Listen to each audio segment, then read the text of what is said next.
Les chercheurs ont mis au jour d'anciens artefacts tout près de la sépulture de Toutankhamon.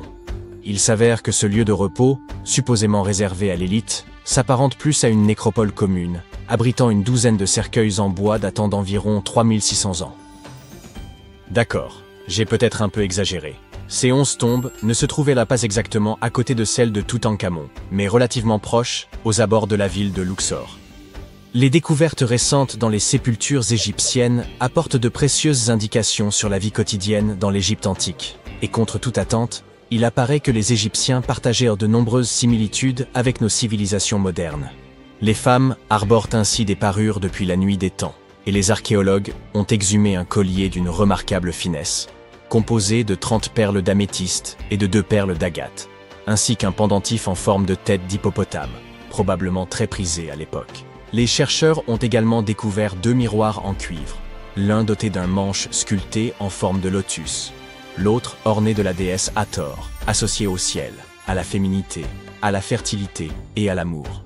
Ces fouilles récentes aux abords du tombeau de Toutankhamon ont révélé une découverte saisissante.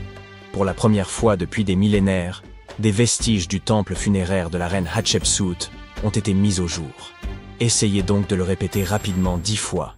Finalement, oublié. Considérée comme la 2e femme à avoir régné en tant que pharaon, cette souveraine exerça son pouvoir avec courage et sagesse, laissant un héritage aussi durable que la pierre. Son temple, enfoui durant des siècles, constitue désormais une fenêtre précieuse sur une époque marquée par les intrigues et la ferveur spirituelle. Les archéologues ont exhumé plus de 1000 blocs de pierre richement ornés en périphérie du temple funéraire d'Hatshepsut. Peu de femmes réussirent à accéder au trône dans l'Égypte antique. À proximité, une autre tombe a été découverte. Elle appartenait à Djehutimès, intendant du palais de la reine Tétichéri. La reine Hatshepsut semble avoir bien plus de tombes, ou plutôt d'atouts, cachés dans sa manche. Contrairement aux pyramides, ces tombes ont été directement creusées dans la roche, illustrant une approche singulière de la préservation de l'âme dans l'au-delà. Les fouilles ont permis d'exhumer plusieurs objets anciens fascinants. Des jouets en argile, des masques de momies, des scarabées ailés et quelques amulettes. Malheureusement, il est probable que bien d'autres artefacts aient disparu au fil des siècles, car des visiteurs moins scrupuleux que les archéologues ont exploré le site avant eux. Il y a fort à parier que des pillards aient mis la main sur certaines pièces de grande valeur. Pourtant, ils ont laissé derrière eux quelques vestiges intéressants pour les chercheurs, notamment des poteries destinées aux offrandes de pain et de viande, ainsi que des arcs, suggérant un lien entre les propriétaires de ces tombes et l'armée égyptienne. En parlant de protection de l'âme, elle est bien plus essentielle qu'on ne pourrait le croire, surtout lorsqu'on se promène aux abords de Luxor à la recherche de secrets enfouis. Vous n'êtes pas du genre à craindre la malédiction de Toutankhamon, n'est-ce pas? Laissez-moi vous raconter ce qui est arrivé à ceux qui l'ont bravé, mais n'allez pas tout prendre au pied de la lettre. Pendant des années, certains égyptologues, en particulier ceux qui prêtaient foi au paranormal, ont été convaincus qu'une malédiction pesait sur les découvertes liées à Toutankhamon. Cette croyance prenait racine dans la mort brutale et inexpliquée de plusieurs membres de l'équipe ayant exhumé son tombeau en 1922. Puisqu'aucune explication scientifique évidente ne justifiait ces décès, il était plus simple de les attribuer à une force surnaturelle et d'éviter de se poser davantage de questions. Or, il semble que cette fameuse malédiction ne soit qu'un mythe. En réalité, ces décès pourraient être liés à l'exposition à des radiations mortelles. Mais d'où provenaient-elles? Après tout, si la radioactivité fut découverte au XIXe siècle, il est difficile d'imaginer que les anciens Égyptiens aient eu accès à du radium pour illuminer le tombeau de Toutankhamon d'une lueur inquiétante. Alors, quelle est la véritable explication? Il se pourrait que des déchets toxiques soient à l'origine de ces morts mystérieuses. Des niveaux élevés de radiation issus de l'uranium et d'autres substances dangereuses auraient été piégés dans le tombeau depuis plus de 3000 ans. D'ailleurs, il se murmure que la chambre funéraire de Toutankhamon contiendrait encore aujourd'hui des taux de radiation si élevés que toute personne y pénétrant risquerait de développer une maladie incurable due à tant d'exposition.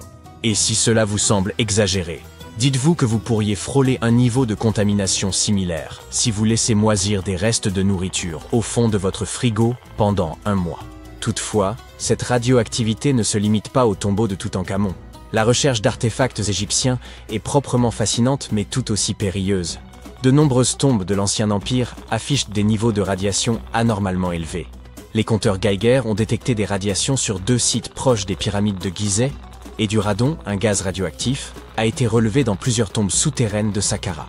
Il est probable que les bâtisseurs de ces sépultures aient eu conscience de ces toxines.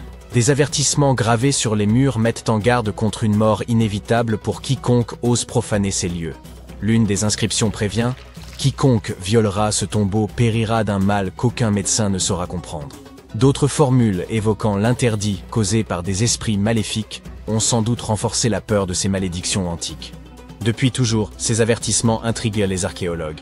Mais un événement survenu il y a un siècle a ravivé la crainte des malédictions. En 1922, peu après l'ouverture du tombeau de Toutankhamon, Lord Carnarvon, qui avait financé l'expédition, mourut dans des circonstances mystérieuses, de même que de nombreuses personnes ayant exploré la tombe. Arthur Weigel, un égyptologue britannique présent lors de l'ouverture du tombeau, est d'ailleurs considéré comme l'un des artisans du mythe de la malédiction. Ironie du sort, il mourut prématurément en 1934, alors qu'il n'avait qu'une cinquantaine d'années. Certains avancent que son décès pourrait être lié à une exposition prolongée aux radiations. Sur les 26 personnes présentes lors de l'ouverture, 6 périrent dans les 10 années suivantes. Toutefois, ces disparitions ne sont pas toutes imputables aux rayons X. Les causes variaient: asphyxie, AVC, insuffisance cardiaque, pneumonie et même empoisonnement. Sinistre, n'est-ce pas? Pourtant, un homme semble avoir échappé à cette prétendue malédiction. Howard Carter, l'archéologue qui dirigeait les fouilles. Pour certains, sa survie prouvait que cette légende n'était qu'un mythe. Après sa découverte, Carter publia plusieurs ouvrages avant d'abandonner progressivement l'archéologie pour le commerce d'antiquités destinées aux musées. Toutefois, certains pensent que la malédiction l'a frappé d'une autre manière. Une rumeur persistante le lie à Evelyn, la fille de Lord Carnarvon. On raconte qu'il l'aimait éperdument, mais qu'elle épousa un autre homme. Désespéré, il aurait choisi de rester célibataire jusqu'à la fin de sa vie. Une autre forme de malédiction, plus subtile, mais tout aussi cruelle. D'autres ont affirmé qu'ils avaient eu une liaison durant son séjour en Égypte, mais que tout s'était terminé avec la mort de son père et son départ définitif du pays. Néanmoins, ces récits manquent de preuves. Evelyn n'avait que 6 ans lorsqu'ils se sont rencontrés, et leur relation est restée cordiale jusqu'à la fin. Présente à ses funérailles, elle faisait partie des rares invités, mais elle a nié toute romance, affirmant qu'ils n'étaient pas si intimes. Un an après la découverte de la tombe de Toutankhamon, Evelyn épousa le politicien Sir Brograve Beauchamp et eut une fille. Cette même année, Beauchamp visita la sépulture avec ses parents, sous la conduite de Carter. Ce dernier ne se maria jamais, et, hormis ses spéculations posthumes autour d'Evelyn, aucune autre relation amoureuse ne lui fut attribuée. Si la légende de la malédiction ajoute une touche intrigante à son histoire, son tempérament distant vis-à-vis des relations était déjà évident bien avant l'ouverture du tombeau. Carter n'était tout simplement pas quelqu'un de sociable. En 1939, après un long combat contre la maladie, il finit par succomber. Il avait 64 ans, une espérance de vie tout à fait ordinaire au Royaume-Uni à cette époque, si bien que personne ne jugea sa mort suspecte ni ne l'associa à une quelconque malédiction. À son décès, on découvrit que plusieurs artefacts du tombeau de Toutankhamon étaient en sa possession, dans son appartement londonien. Ceux-ci furent finalement restitués à l'Égypte, événement que certains interprétèrent comme la conclusion de la malédiction. Peut-être que s'il n'avait pas conservé ses souvenirs chez lui, il aurait vécu bien plus longtemps. Quant aux autres décès, ils conservent une part de mystère. La théorie de la malédiction a sans doute été renforcée par des événements troublants survenus lors des fouilles. Carnarvon développa une grave infection après une simple piqûre de moustique. Et au moment de l'ouverture du tombeau, le Caire connut une panne de courant inexplicable suivie d'une tempête de sable. En Angleterre, le chien de Lord Carnarvon, Suzy, s'échappa de la demeure et se mit à aboyer frénétiquement, sans raison apparente, du moins si l'on en croit les témoins. Plus étrange encore, au moment exact où son maître rendit son dernier soupir, l'animal poussa un hurlement avant de s'effondrer, inerte. Peut-être que les radiations n'ont finalement joué aucun rôle, et que les anciens artefacts du tombeau de Toutankhamon étaient réellement porteurs d'une malédiction. Troublant, n'est-ce pas? Contrairement à de nombreux autres sites funéraires de l'Égypte ancienne, la tombe du roi Toutankhamon est restée cachée, à l'abri des voleurs, pendant près de 3000 ans. L'une des raisons était que cette tombe était plus petite que la moyenne, et qu'elle était dissimulée dans le site de la vallée des rois. Cette région était déjà abondamment explorée au moment où l'on est tombé par hasard sur l'emplacement de la tombe du pharaon. l'entrée était complètement ensevelie sous les débris provenant de la construction d'une tombe voisine, ce qui a dû également aider à préserver son secret. Il n'y avait pas non plus la moindre inscription à l'extérieur de la tombe. Le passage du temps aura également joué un rôle dans son remarquable état de préservation jusque dans les années 20, lorsqu'un dénommé Howard Carter y est finalement parvenu. Mais Carter était-il un héros pour autant? Des découvertes récentes suggèrent qu'il aurait pu être moins honnête qu'on a pu le penser. Carter n'était pas seulement considéré comme un chasseur de trésors renommé, c'était un véritable archéologue. Il s'était, bien avant Toutankhamon, plongé dans la quête d'artefacts égyptiens. Il avait découvert son intérêt pour ces objets insolites dès l'enfance et avait rapidement commencé à reproduire les sculptures et les inscriptions découvertes dans les tombes anciennes. Après avoir découvert les restes du roi Toutankhamon, Carter aura passé près d'une décennie à traiter et consigner toutes sortes d'objets, comme des trônes en or, des chars et des statues provenant de la tombe, les expédiant le long du Nil vers le musée égyptien du Caire. Du moins, c'était là l'histoire officielle. Des découvertes plus récentes affirment que tous ces objets n'auraient même pas été remis aux officiels égyptiens. Une lettre retrouvée semble révéler ce qui fut la politique de Carter. 10 pour eux et 1 pour moi. Et 1. La lettre en question avait été envoyée à Sir Alan Gardiner, philologue et ami de Carter, et datait de 1922.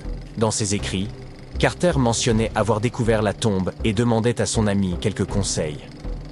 Dans une autre lettre de 1934, Gardiner semblait remercier Carter pour un amulette, qui lui aurait été envoyé comme cadeau de remerciement. Carter insistait sur le fait qu'elle ne provenait pas de la tombe de Toutankhamon, mais manifestement, c'est bien de là que venait. Le directeur britannique du musée égyptien était lui-même au courant des manigances de Carter, mais ne pouvait pas les prouver. Il a comparé l'amulette de Gardiner avec d'autres qui provenaient de la tombe de Toutankhamon, et aux surprises, elles se ressemblaient à s'y méprendre. Gardiner était tellement embarrassé d'avoir été mis dans une situation si délicate qu'il s'est plaint à Carter dans une autre lettre. En bon ami, Gardiner a préféré ne pas jeter l'opprobre sur le célèbre archéologue. À la place, il a conseillé à Carter de restituer ses objets volés au Caire, tout comme il vous conseillerait de donner un coup de pouce à cette vidéo et de vous abonner à la chaîne pour plus de vidéos incroyables sur les secrets les plus pharaoniques de l'histoire. Ce n'est pas le seul élément louche concernant le comportement de Carter après la découverte. En 1947, un dénommé Alfred Luca, qui avait travaillé aux côtés de l'archéologue controversé, a livré des informations dans une obscure revue Kerot. Il affirmait que Carter avait discrètement forcé la porte de la chambre funéraire par lui-même. Après quoi, il l'avait refermée comme si de rien n'était avant d'officialiser la découverte. Pourquoi aurait-il fait cela?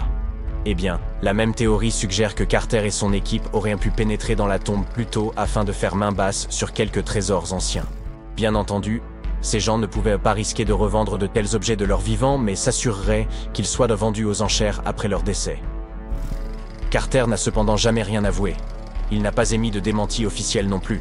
Mais le gouvernement égyptien ne pouvait pas risquer d'autres disparitions inexpliquées. On lui a donc interdit l'accès à la tombe pendant un certain temps. Certains ont associé ces disparitions à la malédiction du roi Toutankhamon. Si vous n'en avez jamais entendu parler, sachez que cette histoire effrayante a passionné les foules peu après la découverte de la sépulture du pharaon. On prétendait que quiconque interférait avec la tombe du jeune roi serait poursuivi par la malédiction. Ce n'est pas aussi spectaculaire qu'une momie se lançant après vous, mais il se murmure que tous ceux qui ont perturbé la demeure de Toutankhamon ont rencontré des fins aussi mystérieuses que prématurées. Le décès le plus remarquable lié à cette prétendue malédiction est celui de George Herbert, le 5e comte de Carnarvon. C'est cet aristocrate britannique qui avait financé la quête de cette tombe, et il est décédé juste un an après l'ouverture du caveau. Aujourd'hui, les gens aiment y voir un grand mystère. Mais il se trouve qu'Herbert était déjà en très mauvaise santé lorsqu'il est parvenu au Caire et qu'il a fini par succomber à une maladie commune. Maintenant, parlons chiffres. Beaucoup de monde s'est trouvé lié à l'ouverture de ce tombeau. Des gardes de sécurité, des archéologues et quantité d'ouvriers. Et certes, quelques-uns d'entre eux sont morts peu après que le tombeau a commencé à recevoir des visiteurs. Mais aussi attrayante que soit cette malédiction dans notre récit, statistiquement, si vous avez un groupe de personnes impliquées dans l'ouverture d'une tombe, vous devriez vous attendre à quelques décès, simplement du fait du hasard. La durée de vie moyenne de tous ceux qui auraient été frappés par l'ancienne malédiction était de plus de 20 ans après que le sort se soit abattu sur eux. La fille d'Herbert a même vécu jusque dans les années 80, soit 50 ans plus tard. Et Howard Carter lui-même a vécu jusqu'en 1939, soit 16 ans après la grande découverte. Certains ont suggéré que toute cette malédiction n'était rien de plus qu'une stratégie de communication soigneusement élaborée. Lorsque la tombe de Toutankhamon a été découverte, Howard Carter était soucieux d'en tenir les journalistes à l'écart. Ainsi, il aurait pu inventer une malédiction pesant sur quiconque se serait approché de la sépulture du jeune roi. Mais qu'a-t-on bien pu dérober dans la tombe de Toutankhamon? Eh bien, pour commencer, quelques bijoux. Ils pourraient avoir été volés par Howard Carter lui-même, selon un spécialiste français, qui a mené une recherche approfondie en examinant de vieilles photos prises à l'intérieur de la tombe dans les années 20. Il a comparé ces images à celles de divers objets provenant de musées et de ventes aux enchères, et il s'est rapidement mis à retracer l'itinéraire de certains des bijoux de Toutankhamon. Tout d'abord, il y a ce collier, qui ornait autrefois la poitrine du pharaon. Il était brisé en plusieurs morceaux, et certaines parties ont été envoyées via Carter au musée Nelson Atkins du Missouri. Pendant ce temps, d'autres morceaux ont été réarrangés en collier par des gens qui ont tenté de le vendre aux enchères en 2015, mais sans succès. Le musée Nelson Atkins lui-même ne nie pas les faits, puisqu'il confirme l'information sur son propre site web. Et puis, il y a la fameuse coiffe de Toutankhamon. Quelques perles de celle-ci auraient également été volées par Carter. Elles ont ensuite été enfilées pour former un nouveau collier, qui est aujourd'hui conservé au musée d'art de Saint-Louis. Un autre collier élégant, fait de céramique émaillée, a passé un certain temps au Metropolitan de New York. Heureusement, il a été renvoyé en Égypte il y a un peu plus d'une décennie. Il semble qu'il ait été, comme on pourrait s'y attendre, également volé par Carter. Malgré les articles manquants, la tombe de Toutankhamon a tout de même révélé une multitude d'objets incroyables, qui nous ont permis d'en apprendre davantage sur cette culture ancienne. Commençons par le célèbre masque funéraire. Il s'agit d'un énorme ouvrage en or de 53 cm de diamètre, orné de pierres semi-précieuses et de pâte de verre. Il pèse 10 kg et représente le jeune pharaon avec une longue barbe postiche et une coiffe surmontée d'un cobra et d'un vautour. Au dos, un sortilège tiré du livre des morts était censé assurer son passage dans l'au-delà.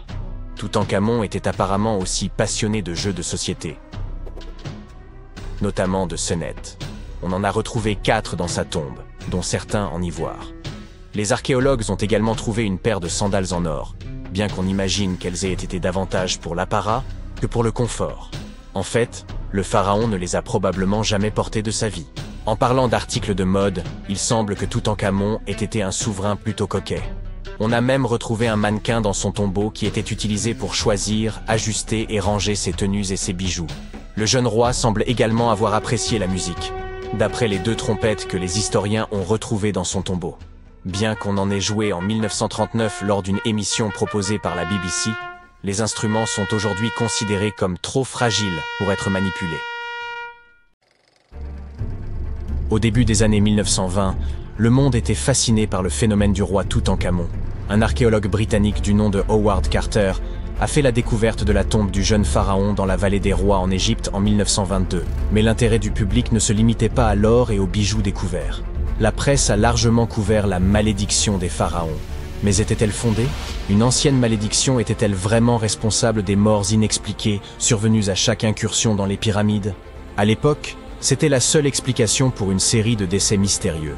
L'un des hommes présents lors de l'ouverture de la chambre funéraire de Toutankhamon, George Herbert, le 5e comte de Carnarvon, n'a survécu que 5 mois après cette découverte. Il avait également financé les fouilles. Arrive ensuite Sir Arthur Conan Doyle. Vous le connaissez probablement, l'écrivain anglais qui est derrière Sherlock Holmes. Il avançait qu'un élémentaire maléfique était responsable du décès de l'explorateur. Il devait sûrement plaisanter? Hélas, non. Les journaux ont continué d'associer la malédiction des pharaons à chaque décès d'égyptologues. Comme leur nom l'indique, ce sont les scientifiques qui étudient les anciennes cultures égyptiennes. L'archéologue qui a ouvert la tombe du roi Toutankhamon est décédé 17 ans après la découverte. La cause de sa mort, la maladie de Hodgkin, n'était pas un secret. Malgré cela, des journalistes du monde entier ont continué à évoquer une malédiction, ce qui commençait à friser le ridicule. La science devait pourtant fournir une explication rationnelle, n'est-ce pas? Eh bien, c'est exactement ce qu'elle a fait, et elle était liée à la présence de moisissures communes. Des champignons nocifs, tels que l'aspergillus, peuvent survivre pendant de longues périodes dans des tombes scellées. Lorsqu'ils sont inhalés par des gens dont le système immunitaire est affaibli, cela peut entraîner un risque élevé d'infection. Aujourd'hui, les médecins pensent que c'est ce qui est arrivé aux malheureux explorateurs il y a plus d'un siècle. Les scientifiques savent maintenant que ce type de champignon prospère particulièrement bien sur les céréales. Or, la tombe de Toutankhamon était remplie d'offrandes sous forme de paniers remplis de céréales crues et de pain. Les chercheurs ont également trouvé d'autres variétés de champignons sur les anciennes momies égyptiennes. Ces moisissures peuvent entraîner de graves complications pour les êtres humains. Le danger inhérent aux matières organiques en décomposition est bien réel. Il suffit de regarder à l'intérieur de votre réfrigérateur. Tous les restes de nourriture commencent à se décomposer après seulement 3 à 4 jours. Vous pouvez donc imaginer ce qui se produit avec de la nourriture dans une chambre scellée pendant des milliers d'années. La nourriture n'est qu'un type de matériau organique. Le bois en est un autre. Lorsqu'il est exposé à l'eau ou à l'humidité de l'air, il commence également à se détériorer. Il n'est pas nécessaire de se rendre en Égypte pour observer les effets de ce processus. Tout bâtiment abandonné dans votre quartier peut en témoigner. Lorsqu'un morceau de bois est mouillé et n'a pas moyen de sécher, c'est là que surviennent les dommages. Des champignons aux insectes xylophages, la liste est longue. La pourriture du bois pose un problème structurel considérable, car les poutres et les planchers sont souvent constitués de ce matériau. Il est donc préférable de ne pas pénétrer dans un bâtiment en décrépitude, au risque de facilement perdre pied. Mais ce n'est que la partie émergée de l'iceberg. Les matériaux de construction ont évolué depuis l'époque des pharaons, mais les risques associés ont également changé. Un exemple frappant est l'amiante. Jusqu'aux années 1970, cette substance était largement utilisée dans de nombreux matériaux d'isolation domestique, des chaudières à l'insonorisation. Dotée de microfibres, l'amiante offrait une isolation thermique remarquable. Cependant, les États-Unis ont interdit son utilisation en 1989, suivi par l'Europe la décennie suivante. Cette décision a été motivée par le risque pour la santé que représente l'amiante lorsqu'il est endommagé. L'inhalation de ces fibres peut entraîner de graves problèmes de santé, et les structures abandonnées regorgent souvent de ce matériau, sans personne pour en assurer l'entretien. Vous comprenez maintenant le danger encouru. Un autre matériau fréquemment rencontré dans les anciens bâtiments est le plomb. Les Romains de l'Antiquité utilisaient des tuyaux de plomb pour acheminer l'eau des sources jusqu'à leurs habitations. Et ils utilisaient également des ustensiles de cuisine en plomb, ce qui n'était probablement pas la décision la plus avisée. En effet, le plomb et l'eau ne font pas bon ménage en raison d'un phénomène appelé corrosion. Mais ce problème n'est pas uniquement historique. Les autorités américaines n'ont interdit l'utilisation de tuyaux en plomb qu'en 1986, ce qui signifie que 7% des foyers américains utilisent encore des conduites d'eau faites de ce métal. De plus, jusqu'au milieu des années 1960, la peinture au plomb était couramment utilisée pour revêtir les boiseries. Dans les bâtiments abandonnés, cette couche de peinture s'est depuis longtemps écaillée, exposant ainsi la poussière de plomb que toute personne qui manipule des portes et des fenêtres risque d'inhaler. Les particules de poussière sont au moins visibles à l'œil nu, ce qui n'est pas le cas du monoxyde de carbone. Ce gaz est incolore, donc impossible à voir, et inodore, donc impossible à sentir. Il est donc difficile de détecter une fuite de monoxyde de carbone. Comment ce gaz dangereux s'échappe-t-il généralement ? En raison d'un mauvais entretien. Or, les bâtiments abandonnés ne bénéficient d'aucun. Ainsi, alors que vous explorez une vieille usine, vous pourriez subitement ressentir des étourdissements et de terribles maux de tête. Ce ne sont là que quelques-uns des symptômes d'une intoxication au monoxyde de carbone, parmi les plus bénins. Mais quelle en est la source ? Il suffit qu'une vieille chaudière cède enfin après des années de négligence. Nous nous heurtons à une question cruciale. Quel est le principal déterminant de la qualité de l'air à l'intérieur d'une pièce ? Si vous pensez à l'oxygène, vous faites fausse route. En réalité, les niveaux d'oxygène ne diminuent que de 0,3% en 8 heures dans une pièce hermétiquement close. Cette diminution est encore plus minime dans des conditions normales, où les portes et les fenêtres ne sont pas scellées. Ainsi, l'oxygène n'est pas le principal souci. Ce sont plutôt les niveaux de dioxyde de carbone, ou CO2, qui augmentent considérablement à l'intérieur d'une pièce fermée. Cela découle directement de la respiration humaine. Nous inhalons de l'oxygène et expirons du CO2, qui devient ainsi un gaz résiduel. Normalement, il ne représente qu'une infime fraction de l'air que nous respirons, soit 0,04%. Toutefois, dans une pièce close, des niveaux élevés de dioxyde de carbone peuvent entraîner la somnolence. Et c'est la dernière chose dont vous avez besoin lorsque vous vous trouvez dans un édifice délabré. Le dioxyde de carbone réduira votre capacité à penser clairement.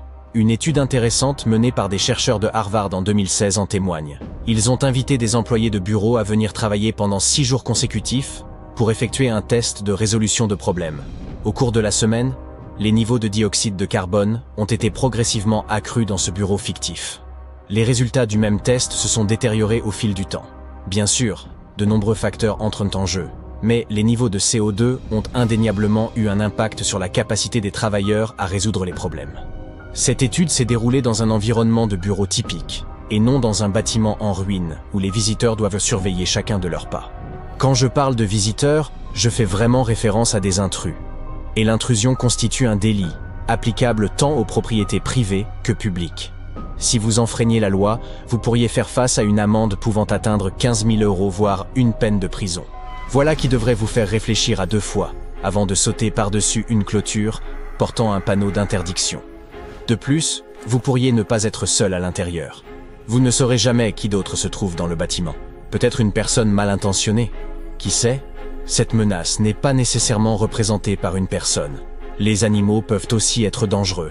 Vous seriez effrayé de rencontrer un rat, par exemple. Mais le pauvre animal serait tout aussi effrayé et pourrait vous mordre. Les rats peuvent transmettre une liste assez longue de maladies. Mais leurs dents peuvent également causer d'autres dommages. Comme elles poussent constamment, les rats doivent constamment ronger pour les empêcher de devenir trop longues. Si vous avez déjà eu une petite fringale tardive, vous comprenez ce sentiment. Les câbles électriques sont souvent la première cible des rongeurs et les bâtiments abandonnés en regorgent. Le vieux câblage est déjà dangereux en soi. Les structures érigées avant 1984 utilisaient souvent des fils en aluminium. Aujourd'hui, le cuivre est préféré, car un fil en aluminium a 55 fois plus de chances de prendre feu qu'un fil en cuivre. Un simple geste, comme actionner un interrupteur dans un bâtiment délabré, peut vous coûter la vie. Soyez attentifs aux signes révélateurs que quelque chose ne va pas. Des lumières qui clignotent, des étincelles au niveau des prises ou une odeur de fumée. De plus, ne comptez pas sur une prise de terre pour vous protéger de l'électrocution, car celles-ci ne sont devenues la norme qu'à partir des années 1960. En novembre 1922, un garçon marchant dans les montagnes désertiques d'Égypte a découvert des marches antiques taillées dans la roche. Par la suite, cette découverte est devenue l'une des plus grandes et des plus importantes découvertes archéologiques au monde. Cette marche faisait partie du tombeau intact de Toutankhamon. Les archéologues ont trouvé environ 5000 objets anciens, dont des bijoux, des tissus, des vases peints et des masques funéraires. Tu as probablement vu l'un d'entre eux. Il est devenu l'un des attributs les plus reconnaissables de l'Égypte ancienne. Plus de 100 ans se sont écoulés depuis. Aujourd'hui, l'humanité s'est enfin rapprochée d'une autre découverte de grande envergure, la tombe de Cléopâtre. Cette reine a été la dernière souveraine active du royaume ptolémaïque d'Égypte, qui a siégé sur le trône de 51 à 30 avant notre ère. Il existe de nombreux documents anciens sur Cléopâtre, son règne et sa personnalité hors du commun. Mais jusqu'à présent, personne n'avait découvert les secrets de son décès et de son lieu de sépulture. Kathleen Martinez, archéologue, étudie depuis des décennies les documents anciens et les temples autour d'Alexandrie, et a conclu que la tombe de la reine devait se trouver sous la cité antique de Taposiris Magna, Tapusiris Magna, fondée en 280 avant notre ère. Il s'agissait d'une grande ville située sur la côte nord de l'Égypte, où des dizaines de milliers de personnes travaillaient dans le commerce et l'industrie.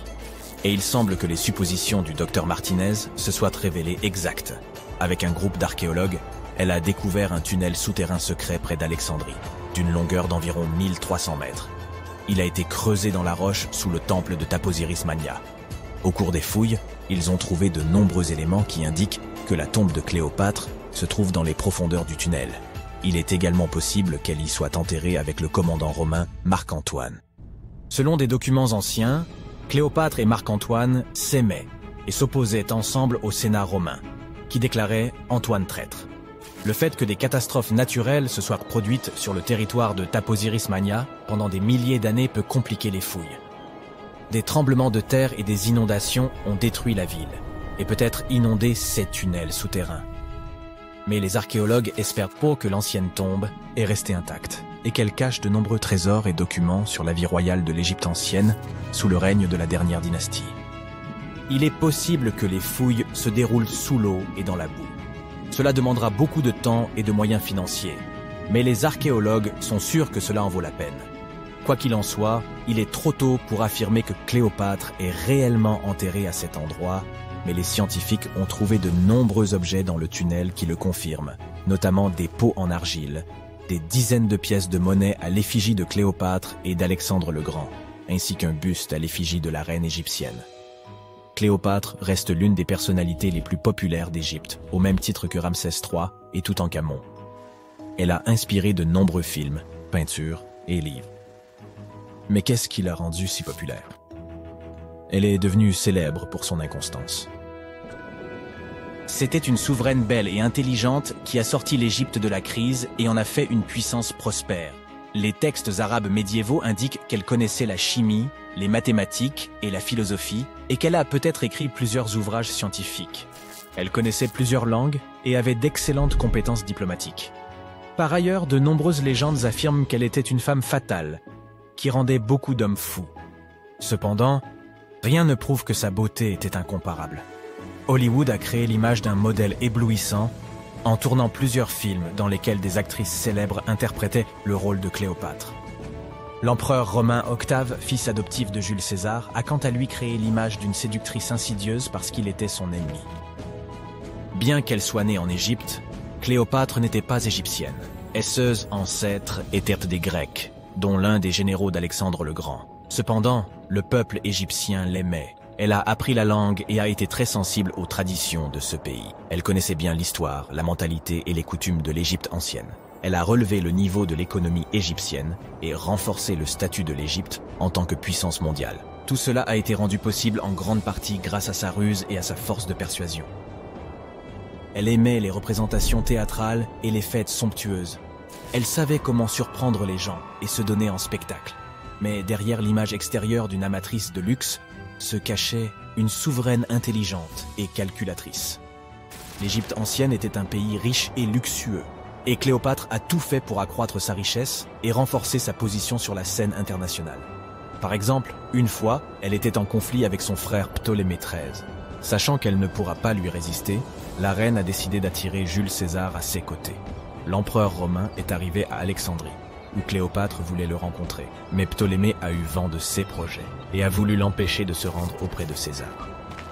Au lieu d'une arrivée riche et bruyante, Cléopâtre décide de passer inaperçue.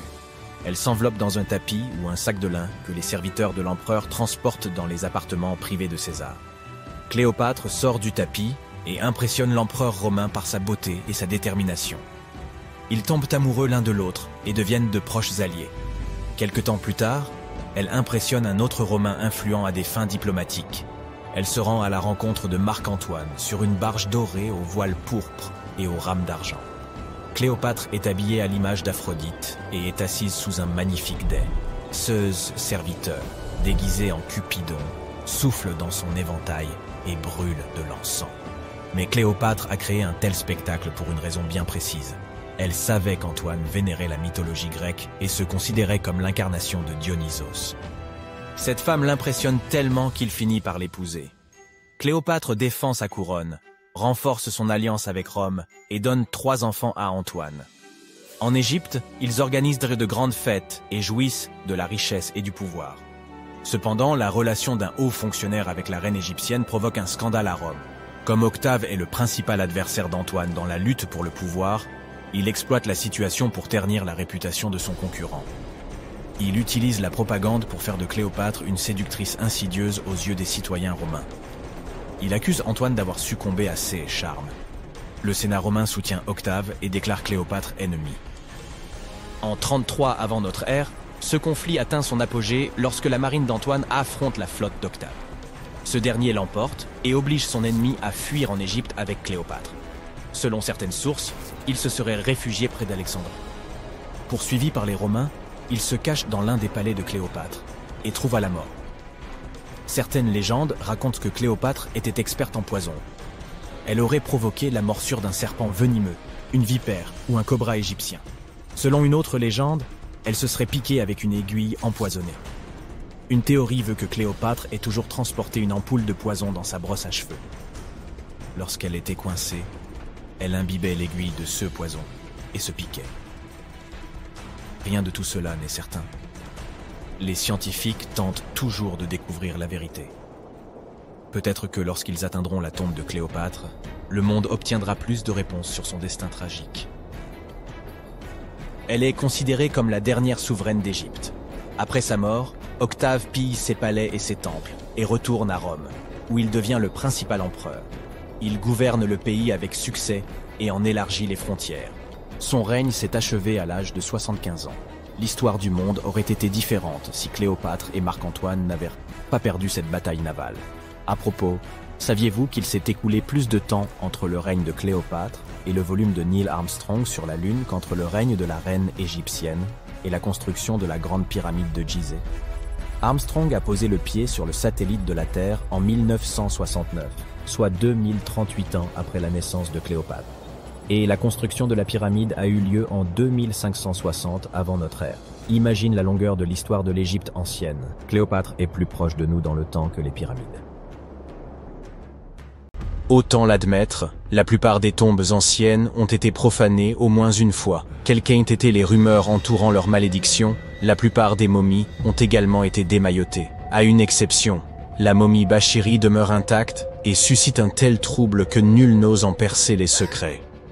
Voici Howard Carter, un nom qui vous est sans doute familier si vous vous intéressez à l'Égypte ancienne. On le connaît surtout pour avoir mis au jour, en 1922, la tombe du pharaon Toutankhamon. Mais rares sont ceux qui savent qu'avant cette découverte majeure, il aurait peut-être trouvé une autre momie. Cette découverte remonte à 1919 et porte divers noms, la momie de Bachiri, celle de Pachéri ou encore l'Intouchable. Selon certains témoignages, Carter aurait croisé son chemin dans la vallée des rois, précisément là où il exhumera plus tard le tombeau de Toutankhamon. Pourtant, cette momie demeure enveloppée de mystères. Ce n'est pas la superstition qui l'a protégée, mais la crainte de provoquer un tort irréparable. Personne ne peut garantir qu'un geste malencontreux pourrait être corrigé. Si finement emmaillotée, elle n'a jamais été déroulée. Les chercheurs redoutent de causer un dommage irréversible à son enveloppe funéraire. Il existe une règle d'or chez les spécialistes des antiquités. Si vous n'êtes pas absolument certain de pouvoir restaurer ou préserver un objet tel quel, abstenez-vous d'y toucher. L'histoire regorge d'exemples de trésors anciens irrémédiablement défigurés, comme le tristement célèbre Ecce Homo, ou la statue au sourire maladroitement restaurée.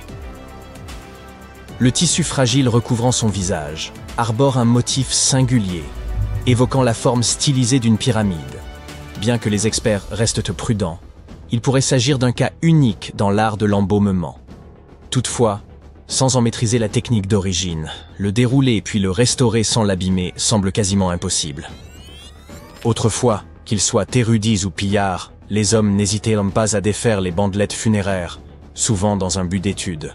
Aujourd'hui, la technologie nous permet d'examiner le contenu des sarcophages avec précision, sans avoir à altérer ni ouvrir la moindre enveloppe. Après un examen approfondi de la momie de Bachiri, les chercheurs ont pu déterminer qu'elle appartenait à un homme mesurant environ 1,67 m et ayant vécu durant l'ère ptolémaïque, soit entre 305 et 30 avant notre ère. Cela signifie que cette dépouille remonte à quelques 2300 ans. Le musée égyptien a révélé que les radiographies avaient permis de déceler une inscription portant le nom du défunt, bien qu'il demeure difficile d'affirmer s'il s'agissait de Pachéri ou de Nenu, ce qui ne fait qu'ajouter au mystère. Le musée a également tenu à souligner que le luxueux coffret renfermant la momie était orné de scènes richement illustrées. On y distingue le corps du défunt allongé sur un lit funéraire, encadré par les déesses Isis et Nephthys, ainsi que par les 4 fils du dieu Horus. À ses pieds figurent en outre 2 représentations d'Anubis. Il convient de noter que la momie de Bachiri n'est pas la seule à avoir conservé son intégrité. C'est également le cas d'Isetem Kebde. L'archéologue français Gaston Maspero, soucieux de préserver son repos, avait en effet choisi de ne pas ouvrir sa momie, tant son état de conservation était remarquable.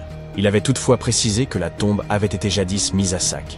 Les radiographies ont permis d'approfondir notre connaissance de cette momie. Les images ont révélé la présence de plusieurs objets enfouis avec elle, notamment des amulettes autour de son cou, de son bras droit et de son front. Il s'agissait de l'épouse d'un grand prêtre.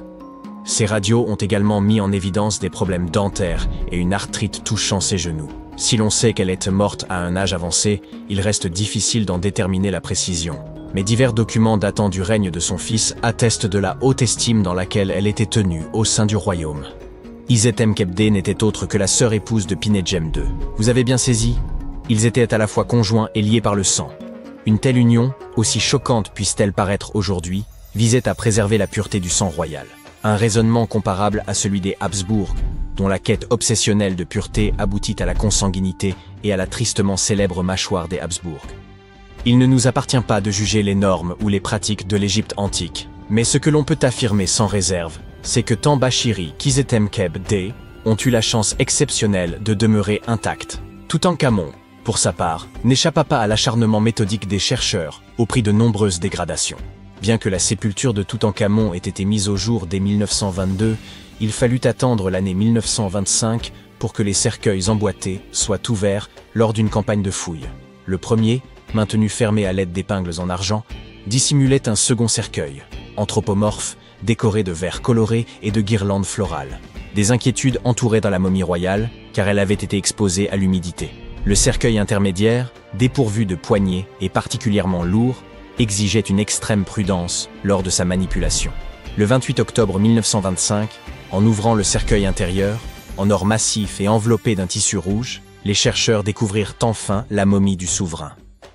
La momie de Toutankhamon, longue d'environ 185 cm, épousait presque parfaitement les dimensions du cercueil intérieur, qui en mesurait 188. Vous l'aurez deviné, cette marge minime posait un réel problème. Extraire un corps aussi ancien, fragile et desséché d'un espace aussi restreint relevait d'un véritable défi, tant les risques d'endommagement étaient grands et la maniabilité quasi nulle. L'aspect de la momie soulevait des soupçons, elle était d'un noir de jais. Howard Carter, responsable des fouilles, estima qu'environ 2 seaux d'huile avaient été versés sur le corps. Toutefois, on avait soigneusement évité d'en asperger le masque et les pieds, probablement dans l'intention d'assurer une meilleure conservation. Le corps reposait dans le cercueil avec une légère inclinaison, et la différence de concentration d'huile entre les deux côtés laissait penser que le cercueil avait peut-être basculé lors de sa mise en place dans le sarcophage. Ce liquide, en réagissant avec le temps, généra de l'humidité puis des réactions chimiques internes. Carter qualifia ce phénomène de combustion spontanée lente, qui entraîna la carbonisation progressive des bandelettes de lin. Hélas, la chaleur et l'humidité combinées n'épargnèrent pas les ornements funéraires. Le sceptre et le fléau se désintégrèrent, le scarabée en résine se fissura, et les fils retenant les mains ainsi que les bandelettes commencèrent à se désagréger, rendant l'ensemble du dispositif extrêmement fragile et instable. Avec le temps, les huiles s'étaient solidifiées, agissant comme une colle entre la momie, son masque et le fond du sarcophage. Pour tenter de les séparer, les archéologues exposèrent les cercueils au soleil durant plusieurs heures, atteignant une température de 65 degrés. Malgré cette tentative, la momie resta figée, et l'examen dut être réalisé sur place, sans pouvoir la déplacer. L'examen de la momie commença par les jambes et les pieds, les chercheurs ayant choisi de procéder de bas en haut. En déroulant avec précaution les premières bandelettes, ils mirent au jour le premier d'une série de trésors enveloppés aux côtés du souverain. Chaque découverte fut méthodiquement photographiée et dûment répertoriée, dans le respect des exigences de la documentation archéologique. Les couches internes des bandelettes étaient en mauvais état, largement réduites en poussière, ce qui compliquait la compréhension de leur agencement initial. Néanmoins, les méthodes employées restaient conformes à celles observées dans d'autres momies nobles de l'époque, avec de nombreux coussinets en lin pliés servant à modeler le torse et les cuisses. Les bandelettes extérieures et intérieures étaient confectionnées en lin fin, tandis que les couches médianes étaient plus grossières. Un bandage complexe entourait les épaules, la poitrine et la région de l'aine. Chaque membre, ainsi que les doigts et les orteils, recouverts de capuchons d'or, étaient enveloppés séparément. De plus, Toutankhamon portait des sandales en feuilles d'or aux pieds. Les chercheurs espéraient pouvoir séparer la momie du cercueil en retirant simplement les bandelettes extérieures, mais la résine avait solidement collé le corps au bois. Ils durent donc procéder à un dégagement mécanique, sectionnant le torse au niveau des hanches et désarticulant les bras pour continuer le démaillotage. Pour stabiliser les différentes parties, chaque segment fut traité à la cire de paraffine chaude, puis les mains et les pieds furent réassemblés à l'aide de résine. La tête, collée au masque funéraire, fut détachée avec des couteaux chauffés. Afin d'examiner la dentition, une incision fut pratiquée autour de la mâchoire et du cou, réparée ensuite à la résine. Techniquement, les scientifiques firent tout ce qui était en leur pouvoir pour préserver la momie. Pourtant, malgré leurs efforts, elle subit des dommages irréversibles. Et vous, qu'en pensez-vous ? Auraient-ils dû la laisser dans son sarcophage ou ont-ils agi à bon escient? Partagez votre avis dans les commentaires. La première photographie fut réalisée en 1826. Oui, là-bas, tout au fond, c'est bien moi qui vous fais coucou. Depuis ce moment historique, une infinité d'images ont été capturées à travers le monde. Autrefois, si l'on souhaitait obtenir son portrait, il fallait faire appel à un peintre. Il était alors nécessaire de rester parfaitement immobile pendant de longues minutes, en espérant que la lumière soit idéale. Et pour être honnête, ces portraits manquaient souvent de fidélité. Vous auriez peut-être souhaité des yeux un peu plus lumineux, ou des lèvres subtilement ourlées. Lorsqu'il est question de figures illustres de l'Antiquité, la photographie ne peut évidemment rien nous offrir. C'est simple, il n'en existe aucune, ni image, ni vedettes antiques. Il nous faut alors tenter d'imaginer leur apparence, en nous appuyant sur des œuvres peintes ou sur des descriptions rédigées par d'éminents érudits. Heureusement, à mesure que le temps passe, ce manque de certitude deviendra lui aussi un souvenir lointain. C'est ici qu'intervient la science de la reconstitution faciale. Grâce à cette discipline fascinante, nous disposons aujourd'hui de moyens bien plus précis pour nous représenter les visages des grandes figures du passé. Mais comment les scientifiques s'y prennent-ils, vous demandez-vous? Eh bien, sachez qu'un crâne humain fournit de nombreuses informations sur l'aspect extérieur, des arcades sourcilières à l'écartement des orbites. Tout concourt à dessiner un profil réaliste. Même la cavité nasale ou la forme du menton influencent la physionomie. En somme, le crâne agit comme le véritable plan du visage. En s'appuyant sur ces structures osseuses, les artistes collaborent avec les anthropologues pour reconstituer une apparence crédible. C'est une forme d'enquête scientifique grandeur nature, mais où l'argile remplace le drame. À ce stade, vous vous demandez sans doute, mais jusqu'à quel point ces reconstitutions sont-elles fiables? Il est vrai que le résultat final ne peut restituer tous les détails. Ni la couleur des yeux, ni celle de la peau ne peuvent être déduites du crâne. La pilosité faciale demeure tout aussi incertaine. Et si vos joues rebondies vous donnent un air charmant, le squelette gardera ce secret. Malgré ses limites, la reconstitution faciale demeure un précieux outil pour esquisser les traits de personnages historiques. Le procédé en lui-même est particulièrement impressionnant. Un sculpteur expérimenté travaille en étroite collaboration avec un anthropologue pour analyser les caractéristiques du squelette et façonner les traits du visage à l'aide d'argile. L'âge, le sexe, les origines, ou encore la perte de dents ou d'éventuelles blessures doivent être pris en compte. De nos jours, il est même possible d'accomplir ce travail par voie numérique, grâce à des logiciels spécialisés. Compte tenu de ces avancées remarquables, avez-vous entendu parler des dernières révélations sur la lignée de Toutankhamon? Il semblerait que son père présumé, un ancien pharaon d'Égypte, ait récemment bénéficié d'une reconstitution numérique complète. Et croyez-moi, le résultat lui confère une allure à la fois majestueuse et apaisée. Mais bien que cette version soit la plus fidèle réalisée à ce jour, son identité exacte demeure incertaine. Ce mystérieux personnage fut découvert en 1907 dans la vallée des rois, à quelques pas de la sépulture de Toutankhamon. Depuis plus d'un siècle, des chercheurs le scrutent avec attention, estimant qu'il pourrait s'agir d'Akhenaton, le père du jeune pharaon, et une figure majeure de l'histoire égyptienne. Toutefois, certains spécialistes demeurent prudents et réclament des preuves supplémentaires pour en établir l'identité. La reconstitution de ce visage a mobilisé durant plusieurs mois une brillante équipe de chercheurs basée en Sicile.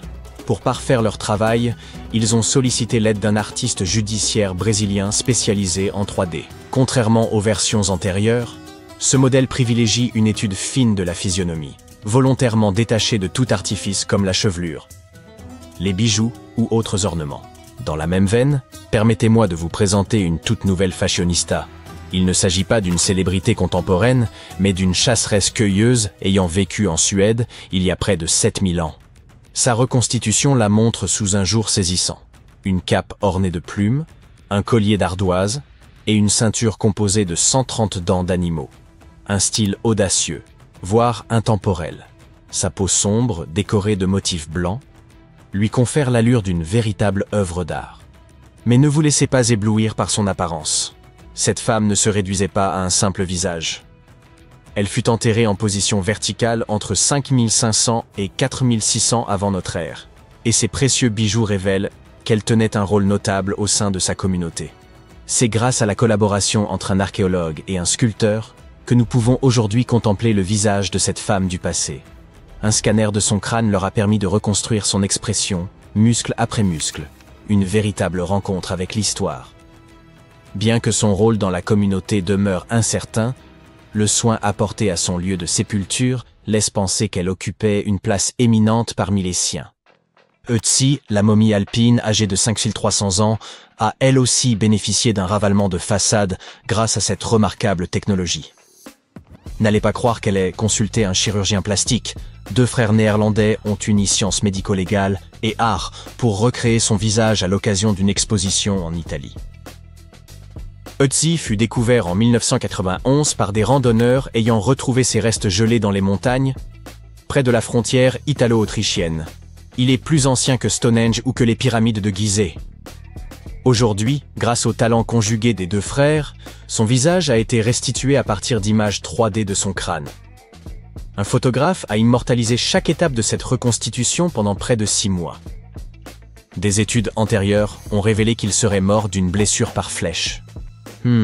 Son corps, abandonné dans une région glacée et isolé en altitude, a été préservé naturellement par la neige. Aujourd'hui, il repose dans une chambre froide du musée, reproduisant les conditions humides et frigorifiques du glacier. Un système de refroidissement inédit permet même de présenter la momie au public sans compromettre sa conservation. Le dernier anniversaire de Ötzi fut son 46e, un âge plutôt avancé pour son époque. Il mesurait environ 1,60 m pour un poids avoisinant les 50 kg, ce qui en faisait un homme de petite stature. Mais après plus de 5000 ans, qui s'en soucie vraiment? Le roi Henri VII d'Angleterre a lui aussi bénéficié d'un relooking numérique. Et le résultat est saisissant. Un graphiste a utilisé un masque mortuaire datant de 1509 pour produire une reconstitution aussi fidèle qu'impressionnante. Vous vous demandez pourquoi un masque? Avant l'invention de la photographie, on employait de la cire pour conserver les traits d'une personne avec bien plus de précision que par la peinture. Et, disons-le franchement, cette version d'Henri change complètement la donne.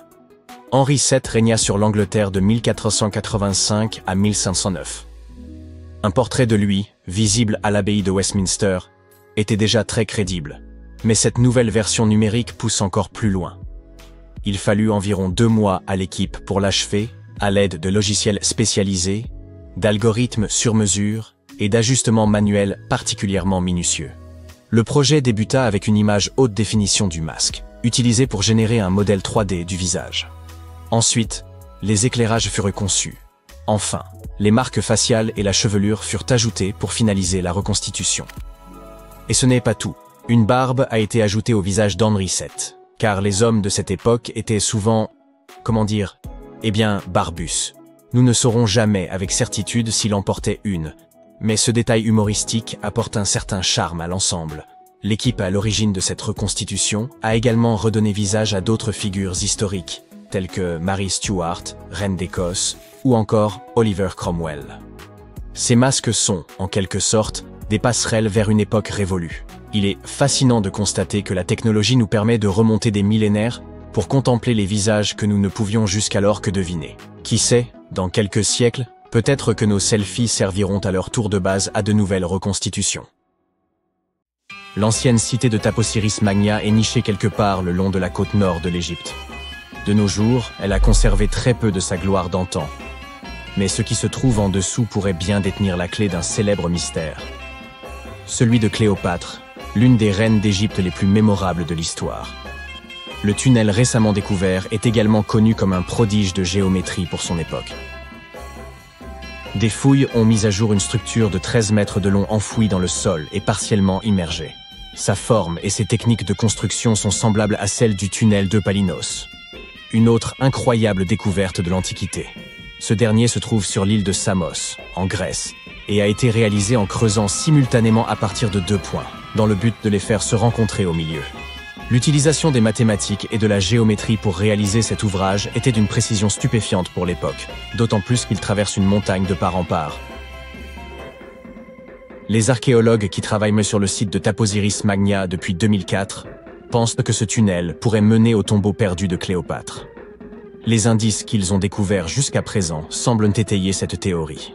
Pour commencer, la ville et son temple ont été construits par l'un des ancêtres de Cléopâtre, Ptolémée II. Toute son architecture semble indiquer que la cité était dédiée à l'ancien dieu Osiris et à sa reine, Isis.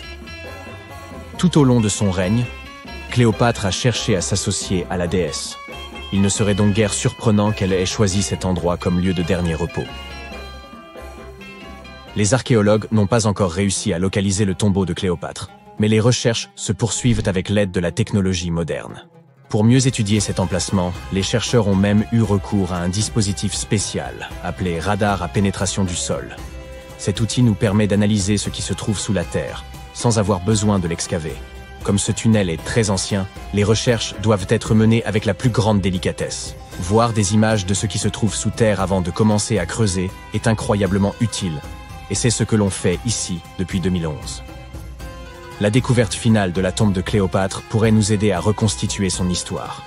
Surtout ce qui aurait pu se passer lors de la dernière partie de son règne, qui est encore entourée de mystères. Nous ne connaissons toujours pas la cause exacte de son décès. Certains pensent qu'elle aurait pu se laisser délibérément mordre par un cobra égyptien venimeux. D'autres ont suggéré qu'elle était tout à fait accoutumée au poison, en dissimulant même dans sa brosse à cheveux, au cas où le besoin s'en ferait sentir. Mais cela ne veut pas nécessairement dire qu'elle ait choisi de l'utiliser sur elle-même. Nous avons beaucoup d'autres informations intéressantes sur Cléopâtre, qui sont tout aussi dignes d'intérêt, comme le fait qu'elle ait eu sa propre styliste. La plupart des images que vous avez vues représentant la célèbre reine montrent que ses yeux étaient cernés de colle noire. Ce look aurait été créé par Iras, une servante connue pour avoir été sa cosméticienne attitrée. Elle traçait une longue ligne de ses yeux jusqu'à ses tempes, une technique de maquillage encore utilisée aujourd'hui pour mettre les yeux en valeur. Iras aurait été une figure importante tout au long de sa vie, officiant également comme sa confidente et sa plus proche amie. Il existe même quelques théories qui suggèrent qu'Iras se tenait à ses côtés lorsqu'elle a mis fin à ses jours. Malgré ses tenues recherchées, Cléopâtre n'était pas aussi belle qu'on le décrit. Ou du moins, c'est ce que pointent des recherches récentes. Certes, si l'on regarde les films et l'iconographie moderne, elle est représentée comme une femme d'une extrême beauté, aux traits symétriques et délicats. Toutefois, si l'on examine les pièces de monnaie représentant son profil de l'époque, son apparence laisse beaucoup à désirer. Son image sur les pièces de monnaie a peut-être également été exagérée, pour donner à la reine une apparence plus reconnaissable aux yeux de son peuple. Ainsi, il n'existe aucune source véritablement fiable pour confirmer son aspect.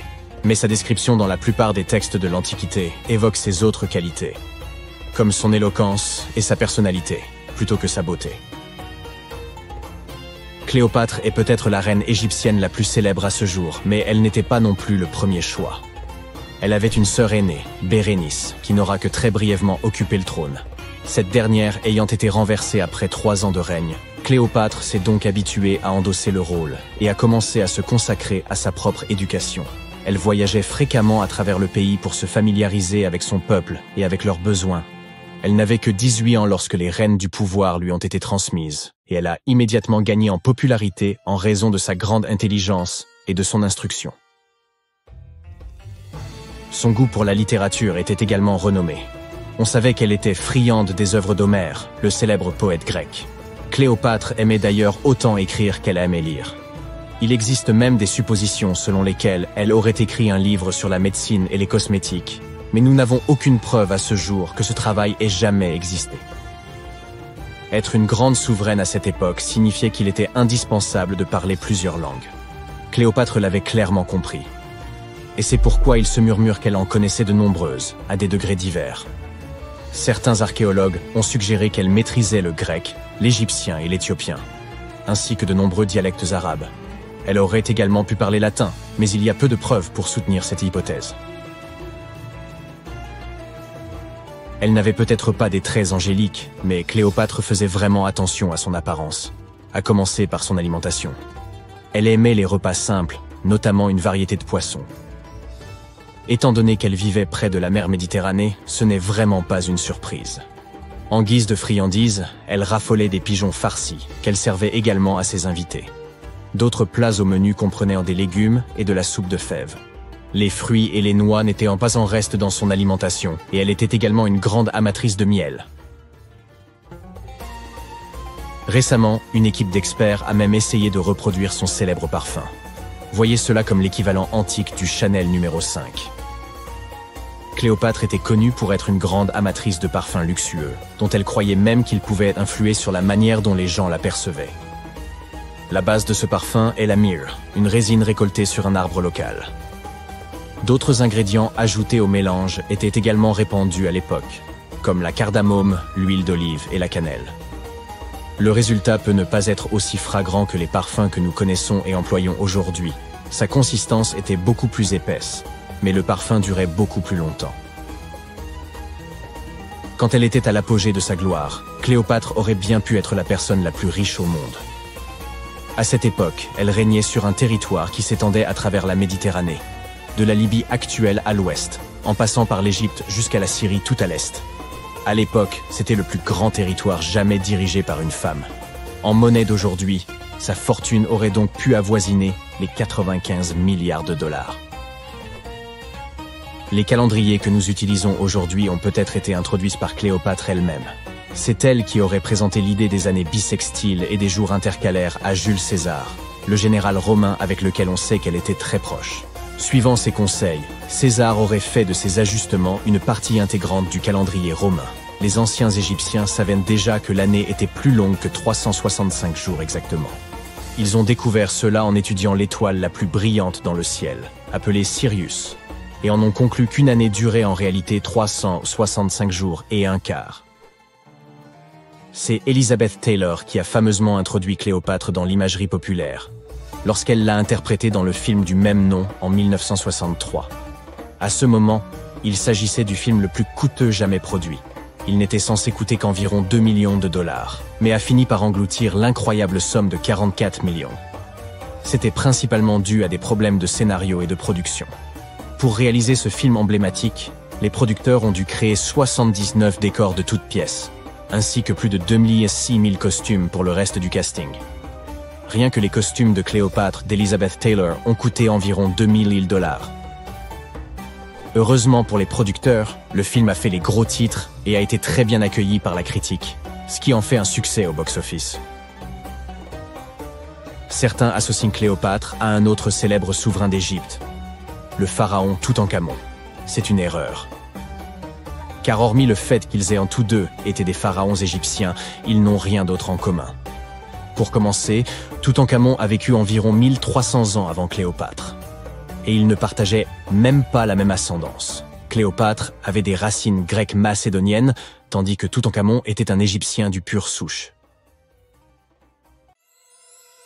Des étendues infinies de sable doré, des chaînes montagneuses dépourvues du moindre arbre, et un soleil de plomb au-dessus de votre tête. Et puis, contre toute attente dans ce décor désertique, surgit un petit groupe d'individus surexcités. Leur euphorie est comparable à celle que vous ressentiriez en gagnant à la loterie. Ils viennent tout juste de mettre au jour une tombe ancienne, jadis submergée, aux parois gravement endommagées. Pourtant, ce qu'ils y ont découvert atteste qu'il s'agit bel et bien du tombeau d'un des pharaons les plus énigmatiques de l'Égypte ancienne. Les archéologues le recherchaient depuis des décennies, sans jamais soupçonner qu'il renfermait de si précieux vestiges. Avançons dans le temps. À l'issue d'un examen approfondi du site, les autorités égyptiennes ont enfin officialisé la découverte du tombeau du roi Thoutmôsis II. Il s'agissait de la dernière sépulture manquante de la 18e dynastie égyptienne, qui s'étend de 1550 à 1292 avant notre ère. C'est également la toute première sépulture royale exhumée depuis la découverte du tombeau de Toutankhamon, survenue en 1922, soit plus d'un siècle auparavant.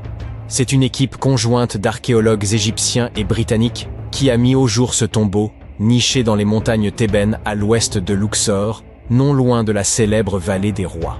Jusqu'alors, le site était simplement connu sous le nom de tombe C4.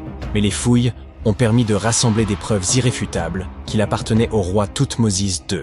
En réalité, l'entrée du tombeau ainsi que son couloir principal avaient été identifiés dès 2022. Cependant, les premières hypothèses penchaient pour la tombe d'une reine, en raison de sa proximité avec les sépultures des épouses de Thoutmôsis III. Elle se trouvait également non loin de la tombe de la reine Hatshepsut, qui, à l'origine, lui avait été destinée alors qu'elle n'était encore qu'épouse royale. Sa destinée prit un tournant inattendu lorsqu'elle accéda au trône. Mais nous reviendrons plus tard sur cet épisode singulier. Bien vite, les chercheurs ont compris que leur découverte revêtait une importance capitale. Ils mirent au jour des vases en albâtre, frappés du nom de Thoutmôsis II, accompagnés de l'inscription « Roi défunt ». C'est là qu'ils comprirent qu'ils se trouvaient dans le véritable tombeau du souverain. Hélas, cette tombe n'a pas échappé aux affres du temps. D'après le ministre du Tourisme et des Antiquités égyptiennes, également à la tête de l'équipe nationale d'archéologues, le tombeau a subi des ravages considérables à la suite de violentes crues survenues peu après la disparition du pharaon. Les eaux ont envahi la chambre funéraire, entraînant sans doute la destruction ou la dispersion d'un grand nombre d'objets d'origine. Une large part des éléments qui se trouvaient autrefois à l'intérieur a été transférée ailleurs dans une tentative de préservation. Les archéologues ont mis en évidence une architecture plutôt classique, une entrée et un couloir incliné menant à la chambre funéraire. Ce couloir, enduit d'un épais plâtre blanc, s'élevait à environ 1,40 m par rapport au niveau du sol de la salle principale. Un large escalier et un impressionnant corridor en forte pente témoignaient de la solennité du tombeau.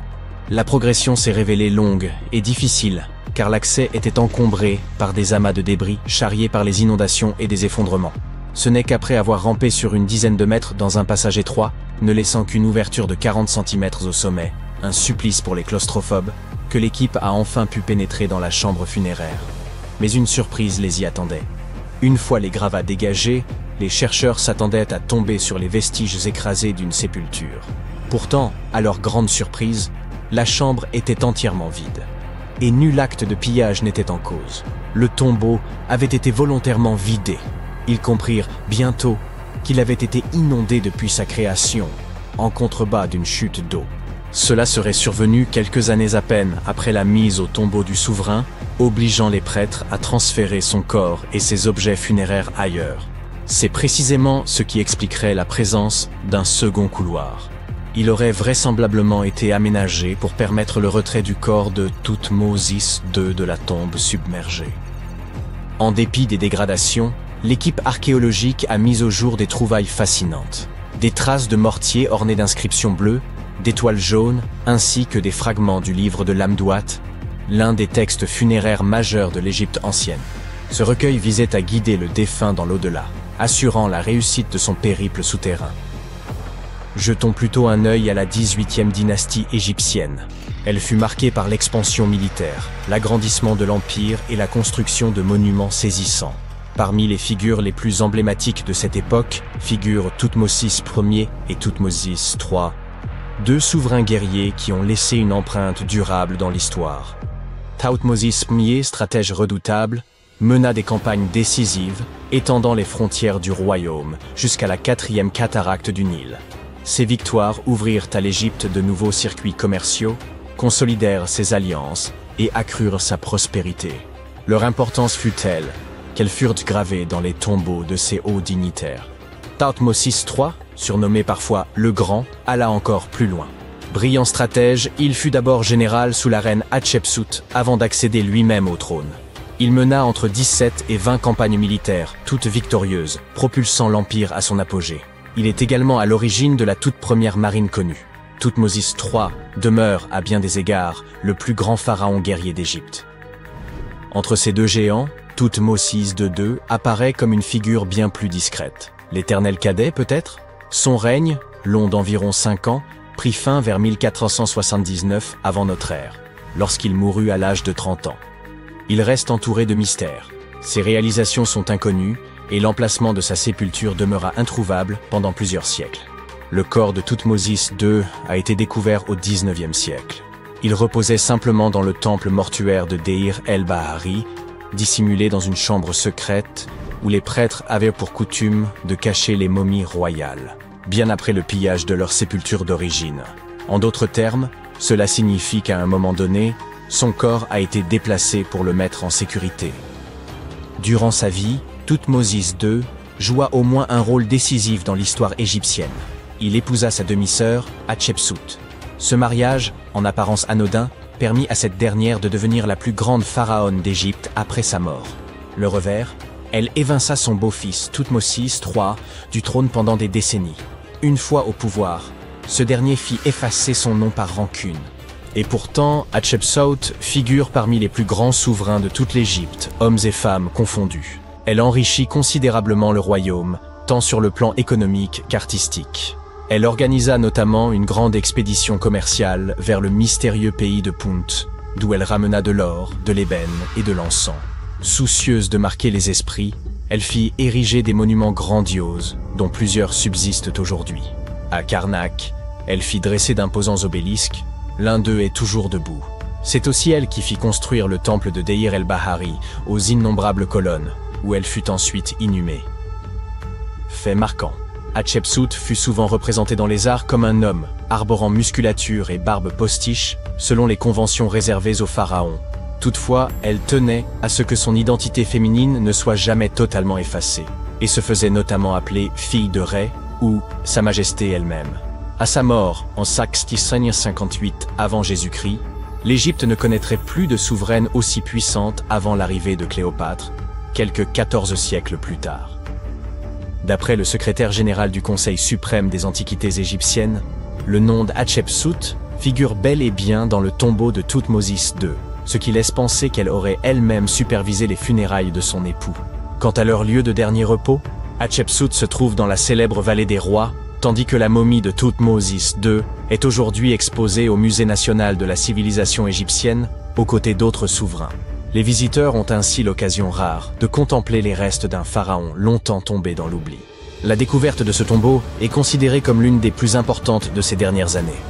Les objets exhumés sur le site apportent de précieuses précisions sur l'histoire de la région, ainsi que sur le règne de Thoutmôsis II. Bien que l'architecture du tombeau demeure relativement sobre et reprenne les lignes classiques que l'on retrouvera chez les souverains suivants, sa valeur historique reste incontestable. Quoi qu'il en soit, les fouilles sont loin d'être terminées. Les archéologues se penchent désormais sur une autre énigme. Qu'est-il advenu du contenu manquant de la tombe? L'équipe est résolue à poursuivre ses recherches. Peut-être découvriront-ils encore d'autres secrets enfouis depuis des millénaires sous les sables d'Égypte? Une découverte macabre a été faite en Égypte il y a quelques années. Vous voulez en savoir plus? 16 mains humaines, soigneusement enterrées dans 4 fosses sinistres. À première vue, elles ne ressemblaient pas vraiment à des mains humaines, car elles étaient anormalement grandes. Mais c'étaient bien des mains d'hommes. Bizarrement, il n'y avait que des mains droites, aucune main gauche. Et nous avons découvert qu'un ancien rituel très sombre avait eu lieu à cet endroit. L'art et les contes de l'Égypte ancienne parlent d'une cérémonie au cours de laquelle les guerriers présentaient la main droite de leurs adversaires comme preuve de leur victoire et demandaient de l'or en échange. Les Égyptiens croyaient en une vie après la mort, et couper la main de quelqu'un revenait à lui ôter son pouvoir pour l'éternité. S'assurer ce type de victoire était intéressant pour les guerriers. Dans le cas qui nous occupe, le combat avait opposé les Égyptiens aux Hyksos, qui vivaient dans ce qui s'appelait autrefois Canaan. L'Égypte a souvent été le théâtre de découvertes qui ont marqué l'histoire. Et il y a quelque temps, ce papyrus a été retrouvé. Quand on le déploie, il est un peu plus grand qu'un gratte-ciel. Le plus petit gratte-ciel du monde, d'accord. Celui de Wichita Falls, au Texas. À l'époque, les humains n'écrivaient pas sur leur téléphone, ils écrivaient sur cette chose, fabriquée à partir de la moelle du souchet papyrus. Il y a environ 2000 ans, les anciens Égyptiens ont composé quelque chose qui ressemble à un livre. Ils y ont décrit la plupart de leurs traditions funéraires et leur vision de l'au-delà. Ce manuscrit est considéré comme l'un des textes les plus importants de l'Égypte ancienne et il est encore vendu en librairie à ce jour. Il a été exhumé d'une chambre située juste au sud de la pyramide de Djéser, à Saqqara. Eh oui, Djéser est la pyramide la plus ancienne d'Égypte. Ce ne sont pas celles de Gizeh, comme le pensent la plupart des gens. Récemment, le site de Saqqara a été pris d'assaut par des archéologues super enthousiastes qui ont trouvé l'une des plus anciennes momies intactes d'Égypte. Ils pensent à que cette momie bien conservée est la dépouille d'un homme fortuné. Elle a été découverte dans un puits profond, recouverte de plusieurs couches de feuilles d'or. De nombreux symboles montrent qu'il s'agissait d'un homme important et riche, comme le bandeau qu'il porte sur la tête, le bracelet sur sa poitrine et le fait qu'il ait été embaumé avec une tunique, ce qui était réservé à la fine fleur de l'Égypte. Mais le plus cool dans cette découverte, c'est que le lieu de repos était toujours scellé au mortier, soit dans l'état dans lequel les Égyptiens l'avaient laissé il y a 4300 ans. Cela peut paraître étrange, mais en 2008, des archéologues ont découvert une pyramide manquante. Elle a disparu parce qu'elle s'est tout simplement détériorée en l'espace de 4000 ans. Aujourd'hui, on ne voit plus que sa base. c'était un site très important dans l'Antiquité. On dit qu'autour de la pyramide, les anciens organisaient une cérémonie très particulière, au cours de laquelle les grands prêtres portaient les restes momifiés de taureaux sacrés. Voici un fait amusant. Les anciens Égyptiens croyaient que les taureaux étaient des incarnations terrestres de la divinité de la ville de Memphis et qu'ils étaient liés au rite de fertilité. Mais il ne s'agissait pas de n'importe quel taureau. Ils devaient être entièrement noirs, avec une seule marque blanche entre les cornes et tout un tas de caractéristiques très spécifiques. Ils étaient sélectionnés par les prêtres locaux et honorés jusqu'à leur mort. Ensuite, ils étaient momifiés et enterrés dans des galeries souterraines. Cette pyramide manquante a disparu vers le XVIIIe siècle. C'est un archéologue allemand qui l'a découverte pour la première fois dans le village de Saqqara. Il l'a nommée la pyramide décapitée lorsqu'il l'a vue pour la première fois. Mais des années après sa découverte officielle, le sable du désert est venu la recouvrir. On a procédé à quelques fouilles, entre le 19e et le 20e siècle, mais pas de manière systématique. C'est pourquoi les scientifiques ont été très contents le jour où ils ont déterré la base entière de la pyramide après avoir retiré le monticule de sable de 8 mètres qui la recouvrait. Et saviez-vous que des archéologues américains fouillaient un cimetière égyptien qui pourrait contenir plus d'1 million de corps momifiés? Jusqu'à présent, les archéologues ont déterré environ 1700 momies. L'une des principales différences avec les autres momies égyptiennes classiques est que ces personnes n'étaient ni des rois ni des pharaons. C'étaient des gens du peuple ayant vraisemblablement vécu il y a 1500 ans, lorsque l'Égypte était contrôlée par les empires romains et byzantins. Le nom du cimetière est intéressant. La voie du buffle d'eau. Au cas où vous voudriez y jeter un coup d'œil lors de votre prochain voyage. Outre les taureaux et les buffles, les Égyptiens de l'Antiquité aimaient aussi les babouins. Y a-t-il une logique dans tout ça? Au début du XXe siècle, des archéologues ont découvert un site rempli de babouins momifiés dans un endroit appelé la vallée des singes. Un animal n'aurait pas été momifié s'il n'était pas considéré comme important.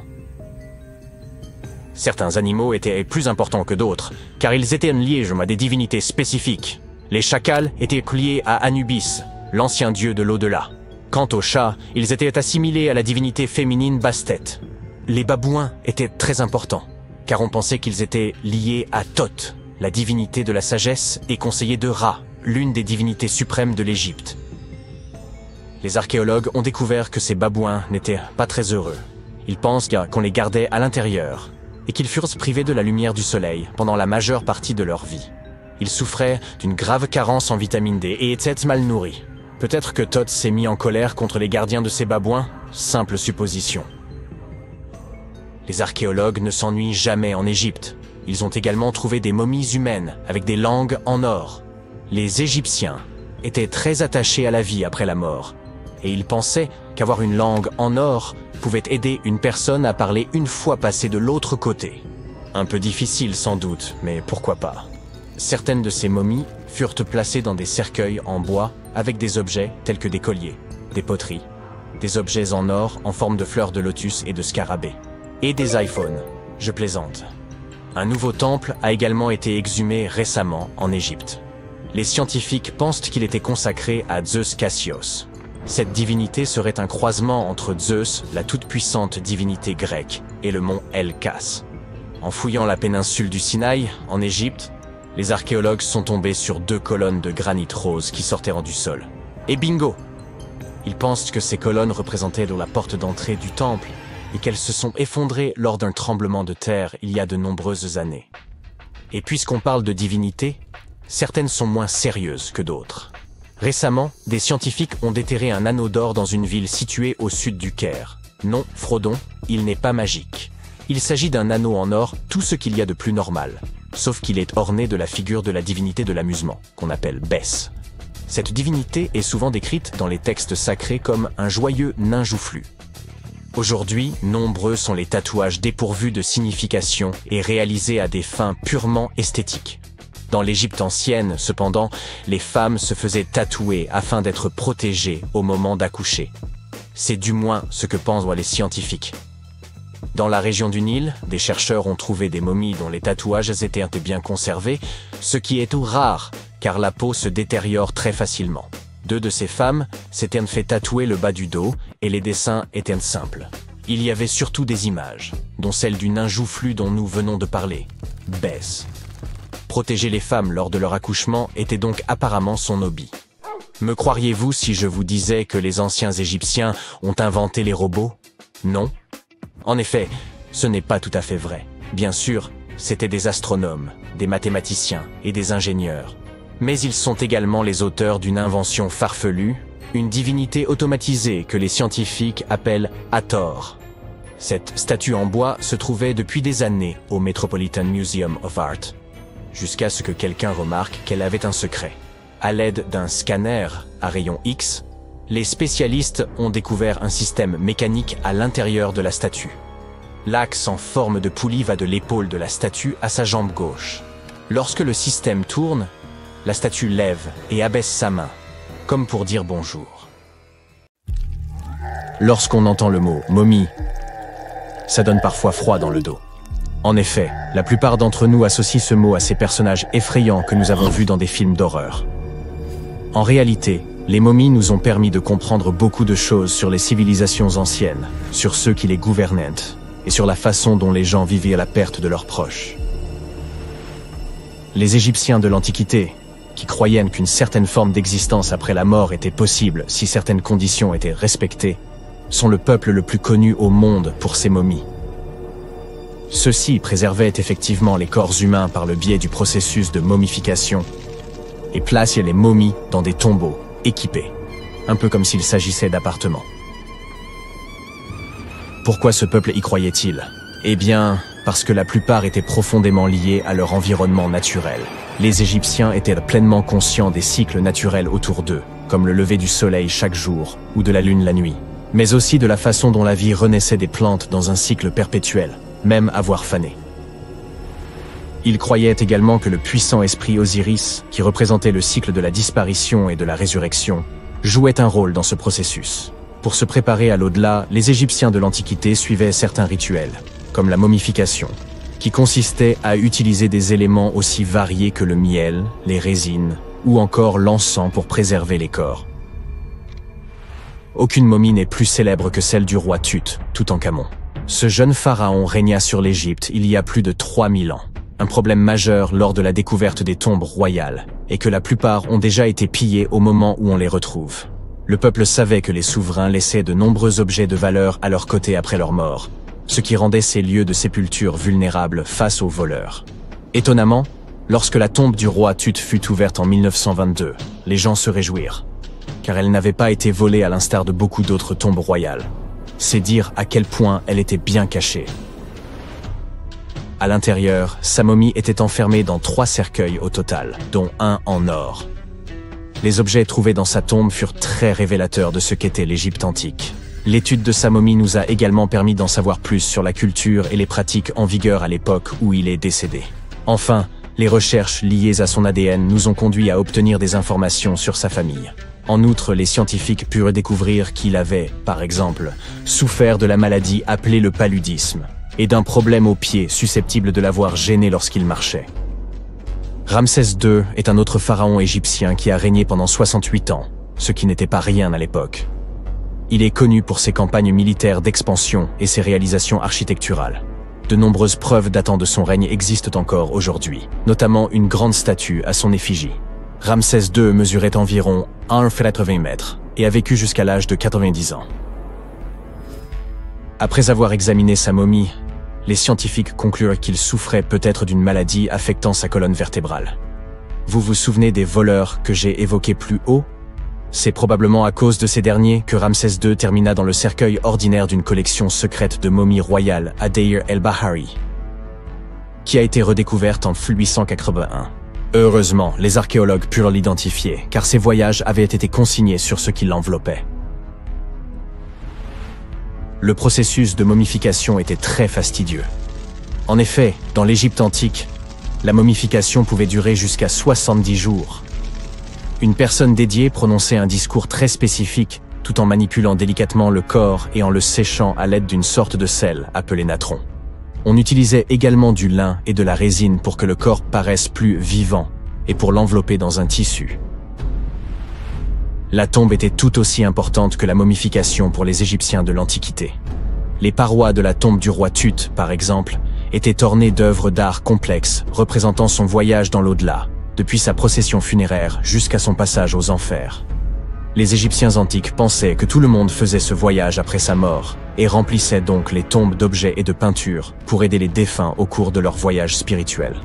En outre, les murs de la tombe étaient décorés de formules tirées d'un livre spécial qui contenait une série de poèmes dont les Égyptiens pensaient qu'ils aideraient les gens à atteindre l'au-delà. Fait soulignant l'importance de ce voyage, les gens plaçaient même de la nourriture dans ces tombes antiques. Dans la tombe du roi Tut, les archéologues découvrirent 36 jarres de boissons antiques et 8 paniers de fruits, déposés là pour l'aider dans son voyage vers l'au-delà. Les Égyptiens pensaient que le voyage vers l'au-delà prenait beaucoup de temps et laissaient donc des provisions conséquentes pour soutenir leurs proches. Les pharaons possédaient généralement de nombreux vêtements luxueux et de beaux bijoux dans leurs tombes afin de s'assurer que leur tenue serait à la hauteur de leur statut lors de leur voyage. On a retrouvé des vêtements en lin tels que des tuniques, des écharpes, des gants et des coiffes. De nombreux bijoux en or ornés de pierres précieuses, des bracelets aux boucles d'oreilles, en passant par des colliers et des bagues, mais aussi des représentations d'insectes censés les protéger. Certaines tombes contenaient même des éventails en ivoire et en plumes d'autruche pour les garder au frais dans l'au-delà. Aussi fou que ça puisse paraître, certains souverains de l'Antiquité furent placés dans leurs appartements éternels avec des bateaux. Par exemple, le pharaon Khufu fit construire la grande pyramide de Gizeh pour en faire son tombeau, et un grand bateau fut retrouvé à l'intérieur. Le roi Tut, quant à lui, fut enterré avec plusieurs pagis de bateaux, mais pas de bateau à proprement parler. À la place, il avait 3 chars et de nombreux bâtons de marche en matériaux précieux, ce qui indique peut-être qu'il souhaitait se rendre dans l'au-delà par la terre et non par l'eau. Parmi les objets les plus intéressants trouvés près des momies antiques, on trouve des flacons d'huile et de parfums. Si les souverains étaient censés toujours être à la dernière mode, pourquoi ne pas sentir bon par la même occasion, n'est-ce pas? Certains d'entre eux possédaient également des jeux de société, la plupart fabriqués dans des matériaux précieux, comme l'or ou l'ivoire. L'un de ces jeux, le Senet, était très populaire en Égypte antique et ressemblait beaucoup aux échecs modernes. Les Égyptiens de l'Antiquité ont peut-être les momies les plus célèbres, mais ce ne sont pas ceux qui inventèrent la momification. En réalité, tout commença en Amérique du Sud, avec un peuple ancien appelé Chinchorro. D'après ce que nous savons aujourd'hui, ce peuple fut le premier à momifier ses proches défunts et suivit cette tradition pendant environ 2000 ans avant que les Égyptiens ne commencent leur propre rituel. Certes, l'étude de ces momies permet d'en apprendre beaucoup sur les souverains de l'Antiquité, mais jusqu'à récemment, nous n'avions encore aucune idée de ce à quoi les défunts ressemblaient vraiment de leur vivant. Cependant, il n'y a pas si longtemps que cela, des peintures de momies très particulières furent découvertes par des archéologues qui étudiaient des objets égyptiens antiques. Ces portraits de momies sont des peintures très détaillées d'individus réalisés de leur vivant. Ils étaient souvent peints sur du bois, contrairement aux portraits sur toile classiques que nous connaissons tous. Ces portraits sont appréciés pour leur réalisme et leur beauté, et ont même été utilisés par des chercheurs pour diagnostiquer des maladies en les comparant aux momies correspondantes. Certains de ces portraits comportent également des représentations de bijoux qui ont été retrouvés plus tard sur les momies.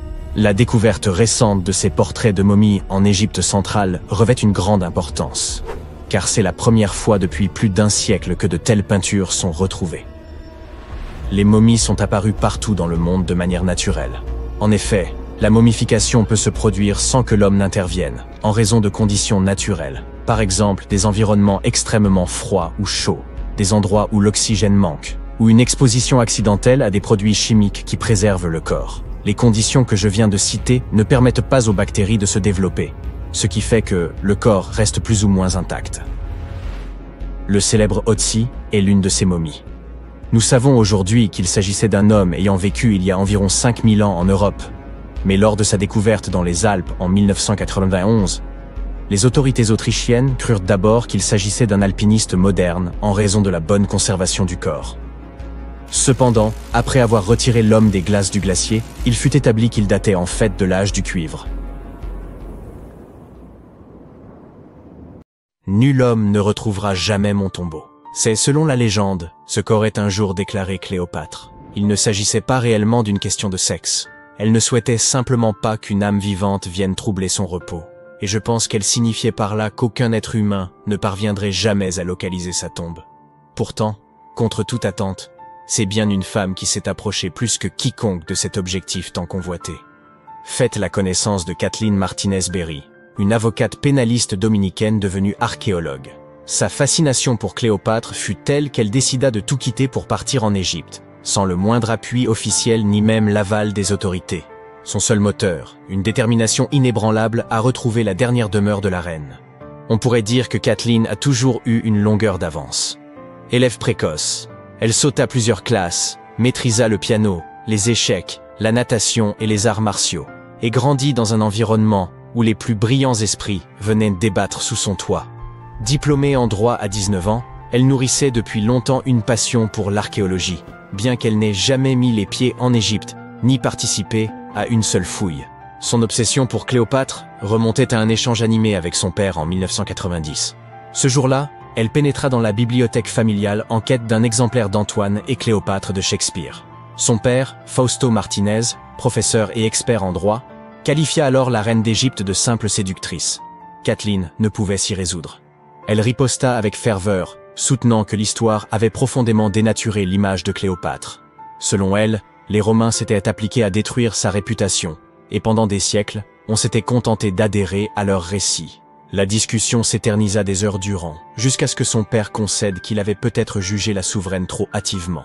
Cette conversation marqua un tournant décisif. Dès lors, Kathleen se plongea dans l'étude des textes antiques, accordant une attention particulière aux récits de Plutarque sur Cléopâtre et Marc-Antoine.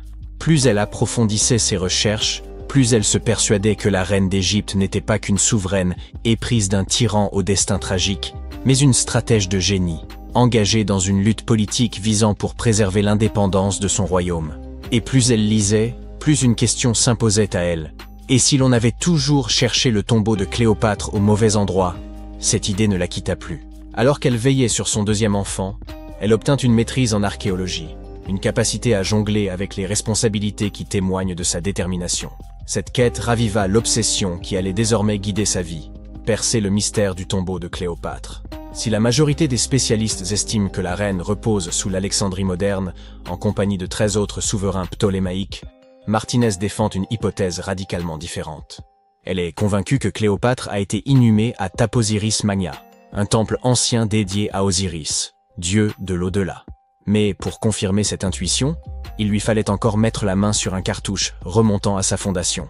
Ces plaques, de la taille d'un smartphone, étaient enfouies sous les structures sacrées et comportaient de souvent des inscriptions relatant la date et la raison de la construction du temple. Si elle parvenait à découvrir une plaque attestant que l'édifice était voué à Isis, divinité tutélaire de Cléopâtre, elle disposerait enfin d'une preuve tangible qu'elle fouillait au bon endroit. Rien ne pouvait la détourner de son objectif. Martinez et son équipe fouillèrent l'ensemble du site, creusant plus profondément que quiconque avant eux. Ils découvrirent des pièces de monnaie frappées à l'effigie et au nom de Cléopâtre, qui établissaient un lien direct entre la souveraine et ce lieu. Puis, ils mirent au jour un élément encore plus fascinant. Un tunnel souterrain qui acheminait autrefois l'eau depuis le temple jusqu'à la Méditerranée. Si une partie de l'édifice s'était effondrée dans les flots, la tombe de Cléopâtre pouvait-il s'y trouver lui aussi? Pour poursuivre ses recherches sous-marines, Martinez devait convaincre les autorités égyptiennes de lui accorder leur soutien. Contre toute attente, elle parvint à exhumer le cartouche de fondation tant convoité. Il révélait qu'un pharaon avait dédié une vaste région de Nubie à la déesse Isis. C'était la confirmation tant attendue. L'inscription prouvait que le temple était bien consacré à Isis, confirmant que la théorie de Martinez n'était pas sans fondement.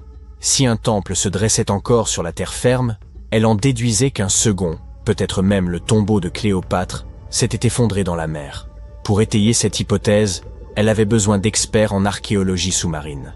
Elle contacta donc Robert Ballard, célèbre pour avoir découvert l'épave du Titanic.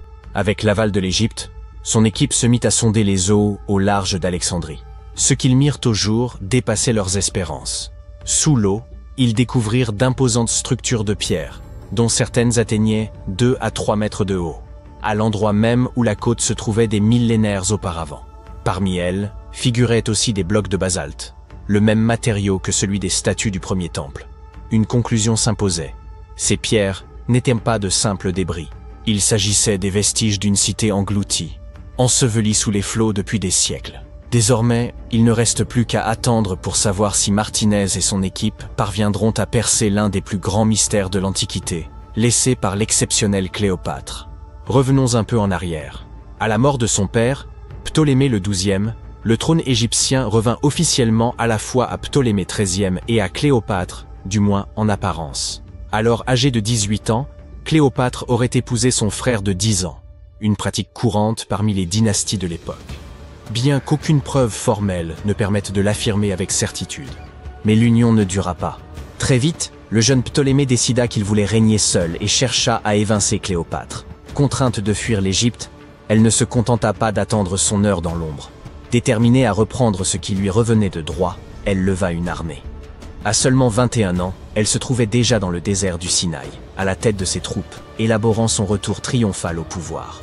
À cette époque, Cléopâtre entretenait déjà une alliance aussi stratégique que personnelle avec Jules César. En juin 47 avant Jésus-Christ, elle donna naissance à un fils, Ptolémée César, plus connu sous le nom de Césarion, que beaucoup considèrent comme l'enfant de César. Mais cela ne l'empêcha nullement de respecter les traditions royales égyptiennes. C'est ainsi qu'apparut dans sa vie un second époux, son autre frère, Ptolémée XIVe. Oui, malgré sa liaison avec César, Cléopâtre contracta une nouvelle union au sein de sa propre famille, car dans son univers, préserver le pouvoir dynastique était une priorité absolue. Toutefois, son mariage ne changea rien à la solidité de son lien avec César. Cléopâtre se rendit même à Rome aux côtés de Ptolémée XIVe pour une visite d'État. Mais au lieu de loger au palais officiel, elle s'installa dans la villa privée de César, sur les rives du Tibre. Cependant, en 44 avant Jésus-Christ, aux ides de Mars, l'assassinat de César bouleversa l'équilibre politique et mit en péril la position de Cléopâtre. Comme si cela ne suffisait pas, peu de temps après, Ptolémée XIVe trouva la mort. Certains soupçonnent même que Cléopâtre ait orchestré sa disparition, la laissant seule maîtresse de l'Égypte. Pendant ce temps, à Rome, Marc-Antoine consolidait son ascension, se rêvant l'héritier politique de César. Curieux d'évaluer la souveraine d'Égypte, il la convoqua. Cléopâtre ne manqua pas l'occasion de marquer les esprits. Elle fit son entrée sur une somptueuse barge, paraît-elle une déesse. Dès qu'il la vit, Antoine en fut immédiatement épris, à tel point qu'il abandonna son épouse restée à Rome pour suivre Cléopâtre à Alexandrie, où leur relation prit la forme d'une idylle à part entière. Ensemble, ils eurent 3 enfants, et s'engagèrent dans un conflit majeur contre Octave, fils adoptif de César, dans une lutte acharnée pour le contrôle de l'Empire romain. La dernière apparition de Cléopâtre eut lieu dans son mausolée, paré de tout le faste royal. Un diadème ornant son front, étendu sur ce que Plutarque décrivit comme un lit d'or. Après leur défaite à Actium, les troupes d'Octave marchèrent sur Alexandrie. Consciente que la fin approchait, la reine se retrancha dans son mausolée, entourée d'or, d'argent, de perles et d'œuvres d'art.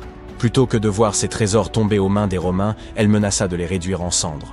Antoine, refusant de son côté de tomber vivant entre les mains des Romains, se frappa de son propre glaive. Toutefois, avant d'expirer, il fut transporté auprès de Cléopâtre. Elle le serra contre elle tandis qu'il rendait son dernier souffle. Un peu plus d'1 semaine plus tard, Cléopâtre prit sa décision. Plutôt que de souffrir l'humiliation d'être paradée comme prisonnière d'Octave, elle mit fin à ses jours. Selon la légende, elle succomba à la morsure d'un aspic, bien que les sources historiques restent floues sur ce point. Elle n'avait alors que 39 ans, une existence qui, somme toute, fut assez bien remplie. Il fait nuit, et tu t'apprêtes à pénétrer dans la dernière demeure du pharaon Toutankhamon. Tu n'as pas de torche, mais tu t'es au moins muni d'une lampe de poche. Tu descends plusieurs étages, et tu remarques que les murs sont gravés de hiéroglyphes et de ce qui ressemble à un sort. Le sort dit « Ceux qui emporteront quoi que ce soit de cet endroit seront maudits ». Même si tu n'y crois pas vraiment, ça te fait un peu peur. Tu trouves une énorme porte en pierre. Est-ce un piège? Tu réussis à l'ouvrir, mais non, derrière, la salle est vide. Tu consultes ta carte. Il semble que tu suives la bonne direction. Au bout de plusieurs heures, tu comprends que tu es pris au piège dans un labyrinthe. Tu essayes de revenir sur tes pas, mais tu ne trouves plus la porte par où tu es entré. Ça y est, te dis-tu, tu es tombé dans le piège du pharaon. Et tu n'as rien apporté à manger. Nous avons tous vu des films hollywoodiens dans lesquels le personnage principal explore des ruines et se trouve confronté à des pièges très dangereux, n'est-ce pas? On nous a répété que la royauté égyptienne protégeait ses dernières demeures à l'aide de scorpions et de serpents venimeux, de portes coulissantes qui vous emprisonnent à vie et d'immenses rochers qui écrasent tous ceux qui se trouvent sur leur chemin. Mais ces pièges étaient-ils vraiment réels? Je regrette d'avoir à te l'annoncer, mais il ne s'agit que de fiction. Ces pièges sont trop complexes techniquement pour que des civilisations anciennes aient pu les concevoir. Mais ça ne veut pas dire qu'il n'y avait pas de pièges du tout. Les civilisations anciennes, comme celles des Égyptiens et des Mayas, construisaient des monuments qu'elles dédiaient à leurs grands morts. Ces structures témoignaient souvent de la position qu'occupait la personne dans la société. Ainsi, pour les personnes vraiment importantes, les VIP de leur époque, on bâtissait d'immenses monuments qui abriteraient leurs dépouilles longtemps après leur disparition. Certaines de ces civilisations croyaient que la vie se poursuivait de l'autre côté du voile. C'est pourquoi on enterrait les gens avec leurs possessions. S'ils étaient riches et puissants, les sépultures étaient remplies d'or et de richesses. Imagine maintenant que tu vives en Égypte ancienne. Tu sais exactement où se trouvent tous les tombeaux des pharaons et tu as entendu des rumeurs sur les grandes richesses conservées dans ces lieux. Peut-être serais-tu tenté d'aller y jeter un coup d'œil? Il s'agit de grandes salles remplies du sol au plafond d'objets d'or, de bijoux et même d'argent. C'est vrai, c'est tentant. Et comme il n'y avait pas de gardien pour protéger l'entrée de ces lieux, les Égyptiens devaient faire preuve d'imagination pour préserver ces trésors. Les pièges étaient une solution très pratique.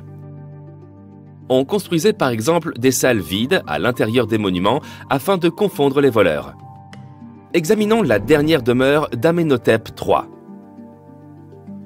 Elle fut construite dans la ville de Luxor, dans un wadi secondaire de la vallée des rois. Deux ingénieurs français ont découvert le monument entre 1905 et 1914. Cette structure est immense et comporte plus de 10 salles reliées entre elles par de longs couloirs et de raides escaliers. La salle du roi est la mieux dissimulée et avant de la trouver, un étranger sera perdu plusieurs fois dans ce sombre dédale.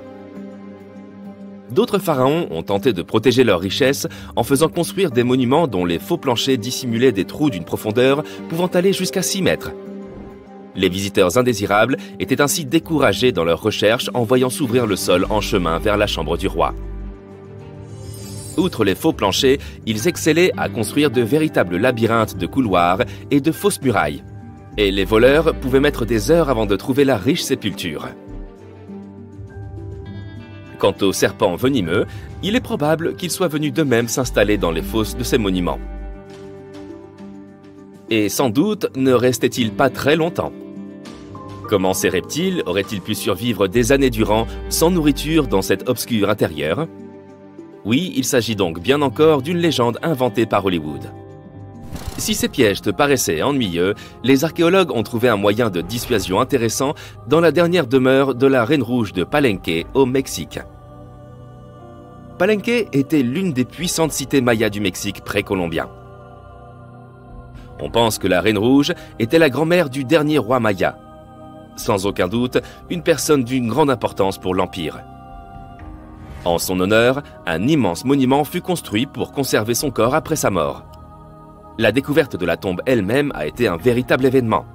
Les archéologues ont trouvé un ancien monument en creusant sur le site en 1994. Ils ont d'abord vu une salle avec une porte cachée. Une fois la porte ouverte, ils ont découvert un long couloir. Enfin, au bout de ce couloir, se trouvait la chambre de la reine. Les archéologues étaient impatients de mettre au jour cette salle contenant la momie de la reine.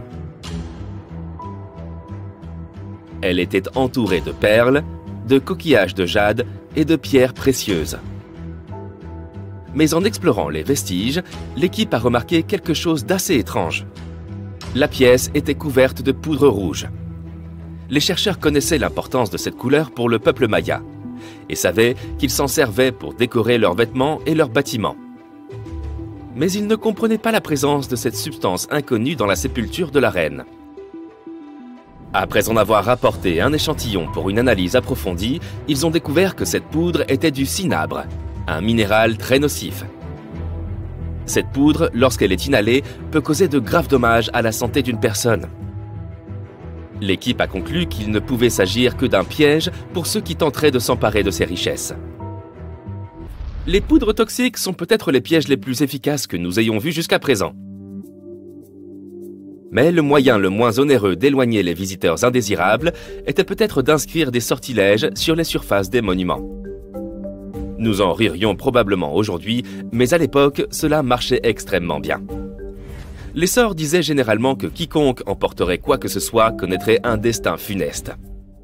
Certaines formules promettaient aux voleurs qu'ils perdraient leur maison dans de grands incendies ou de terribles inondations, d'autres que les malfaiteurs auraient des problèmes de santé incurables. Mais rien de tout ça n'a suffi à dissuader les pilleurs. D'étranges histoires semblent attester de la réalité de ces sortilèges. L'une d'entre elles est celle du célèbre égyptologue britannique Howard Carter, responsable de la découverte de la tombe du pharaon Toutankhamon dans les années 1920. Après des mois de fouilles infructueuses, Carter a découvert cette sépulture par hasard. Il a trouvé l'entrée d'un escalier sous le sol dans lequel il creusait depuis des mois. Aidé d'une équipe, il a dégagé les amas de sable qui en bloquaient l'entrée et a découvert une porte. Plusieurs symboles étaient gravés sur celle-ci. Et Carter savait que cela ne pouvait que signifier qu'une personne très importante avait été enterrée à cet endroit. Et il avait raison. À l'aide de son burin, il fit un trou dans le coin supérieur gauche de la porte en s'éclairant à la flamme d'une bougie. Il n'en croyait pas ses yeux. Devant lui, de nombreux objets d'or ainsi que des joyaux brillaient de tout leur feu. Carter venait de découvrir la dernière demeure de Toutankhamon, perdue depuis 3000 ans. Mais l'histoire ne s'arrête pas là. Cette découverte s'accompagna d'une série d'événements malheureux qui portent à croire qu'un sort avait été jeté. Quelques années plus tard, Carter mourut mystérieusement. Et certains de ses assistants perdirent leur maison dans des inondations, tout comme l'une des formules le promettait. Certaines personnes croient qu'il s'agit de simples coïncidences, car il n'y a aucune preuve du lien entre ces différents événements. Et toi, qu'est-ce que tu en penses? Était-ce un bon piège après tout?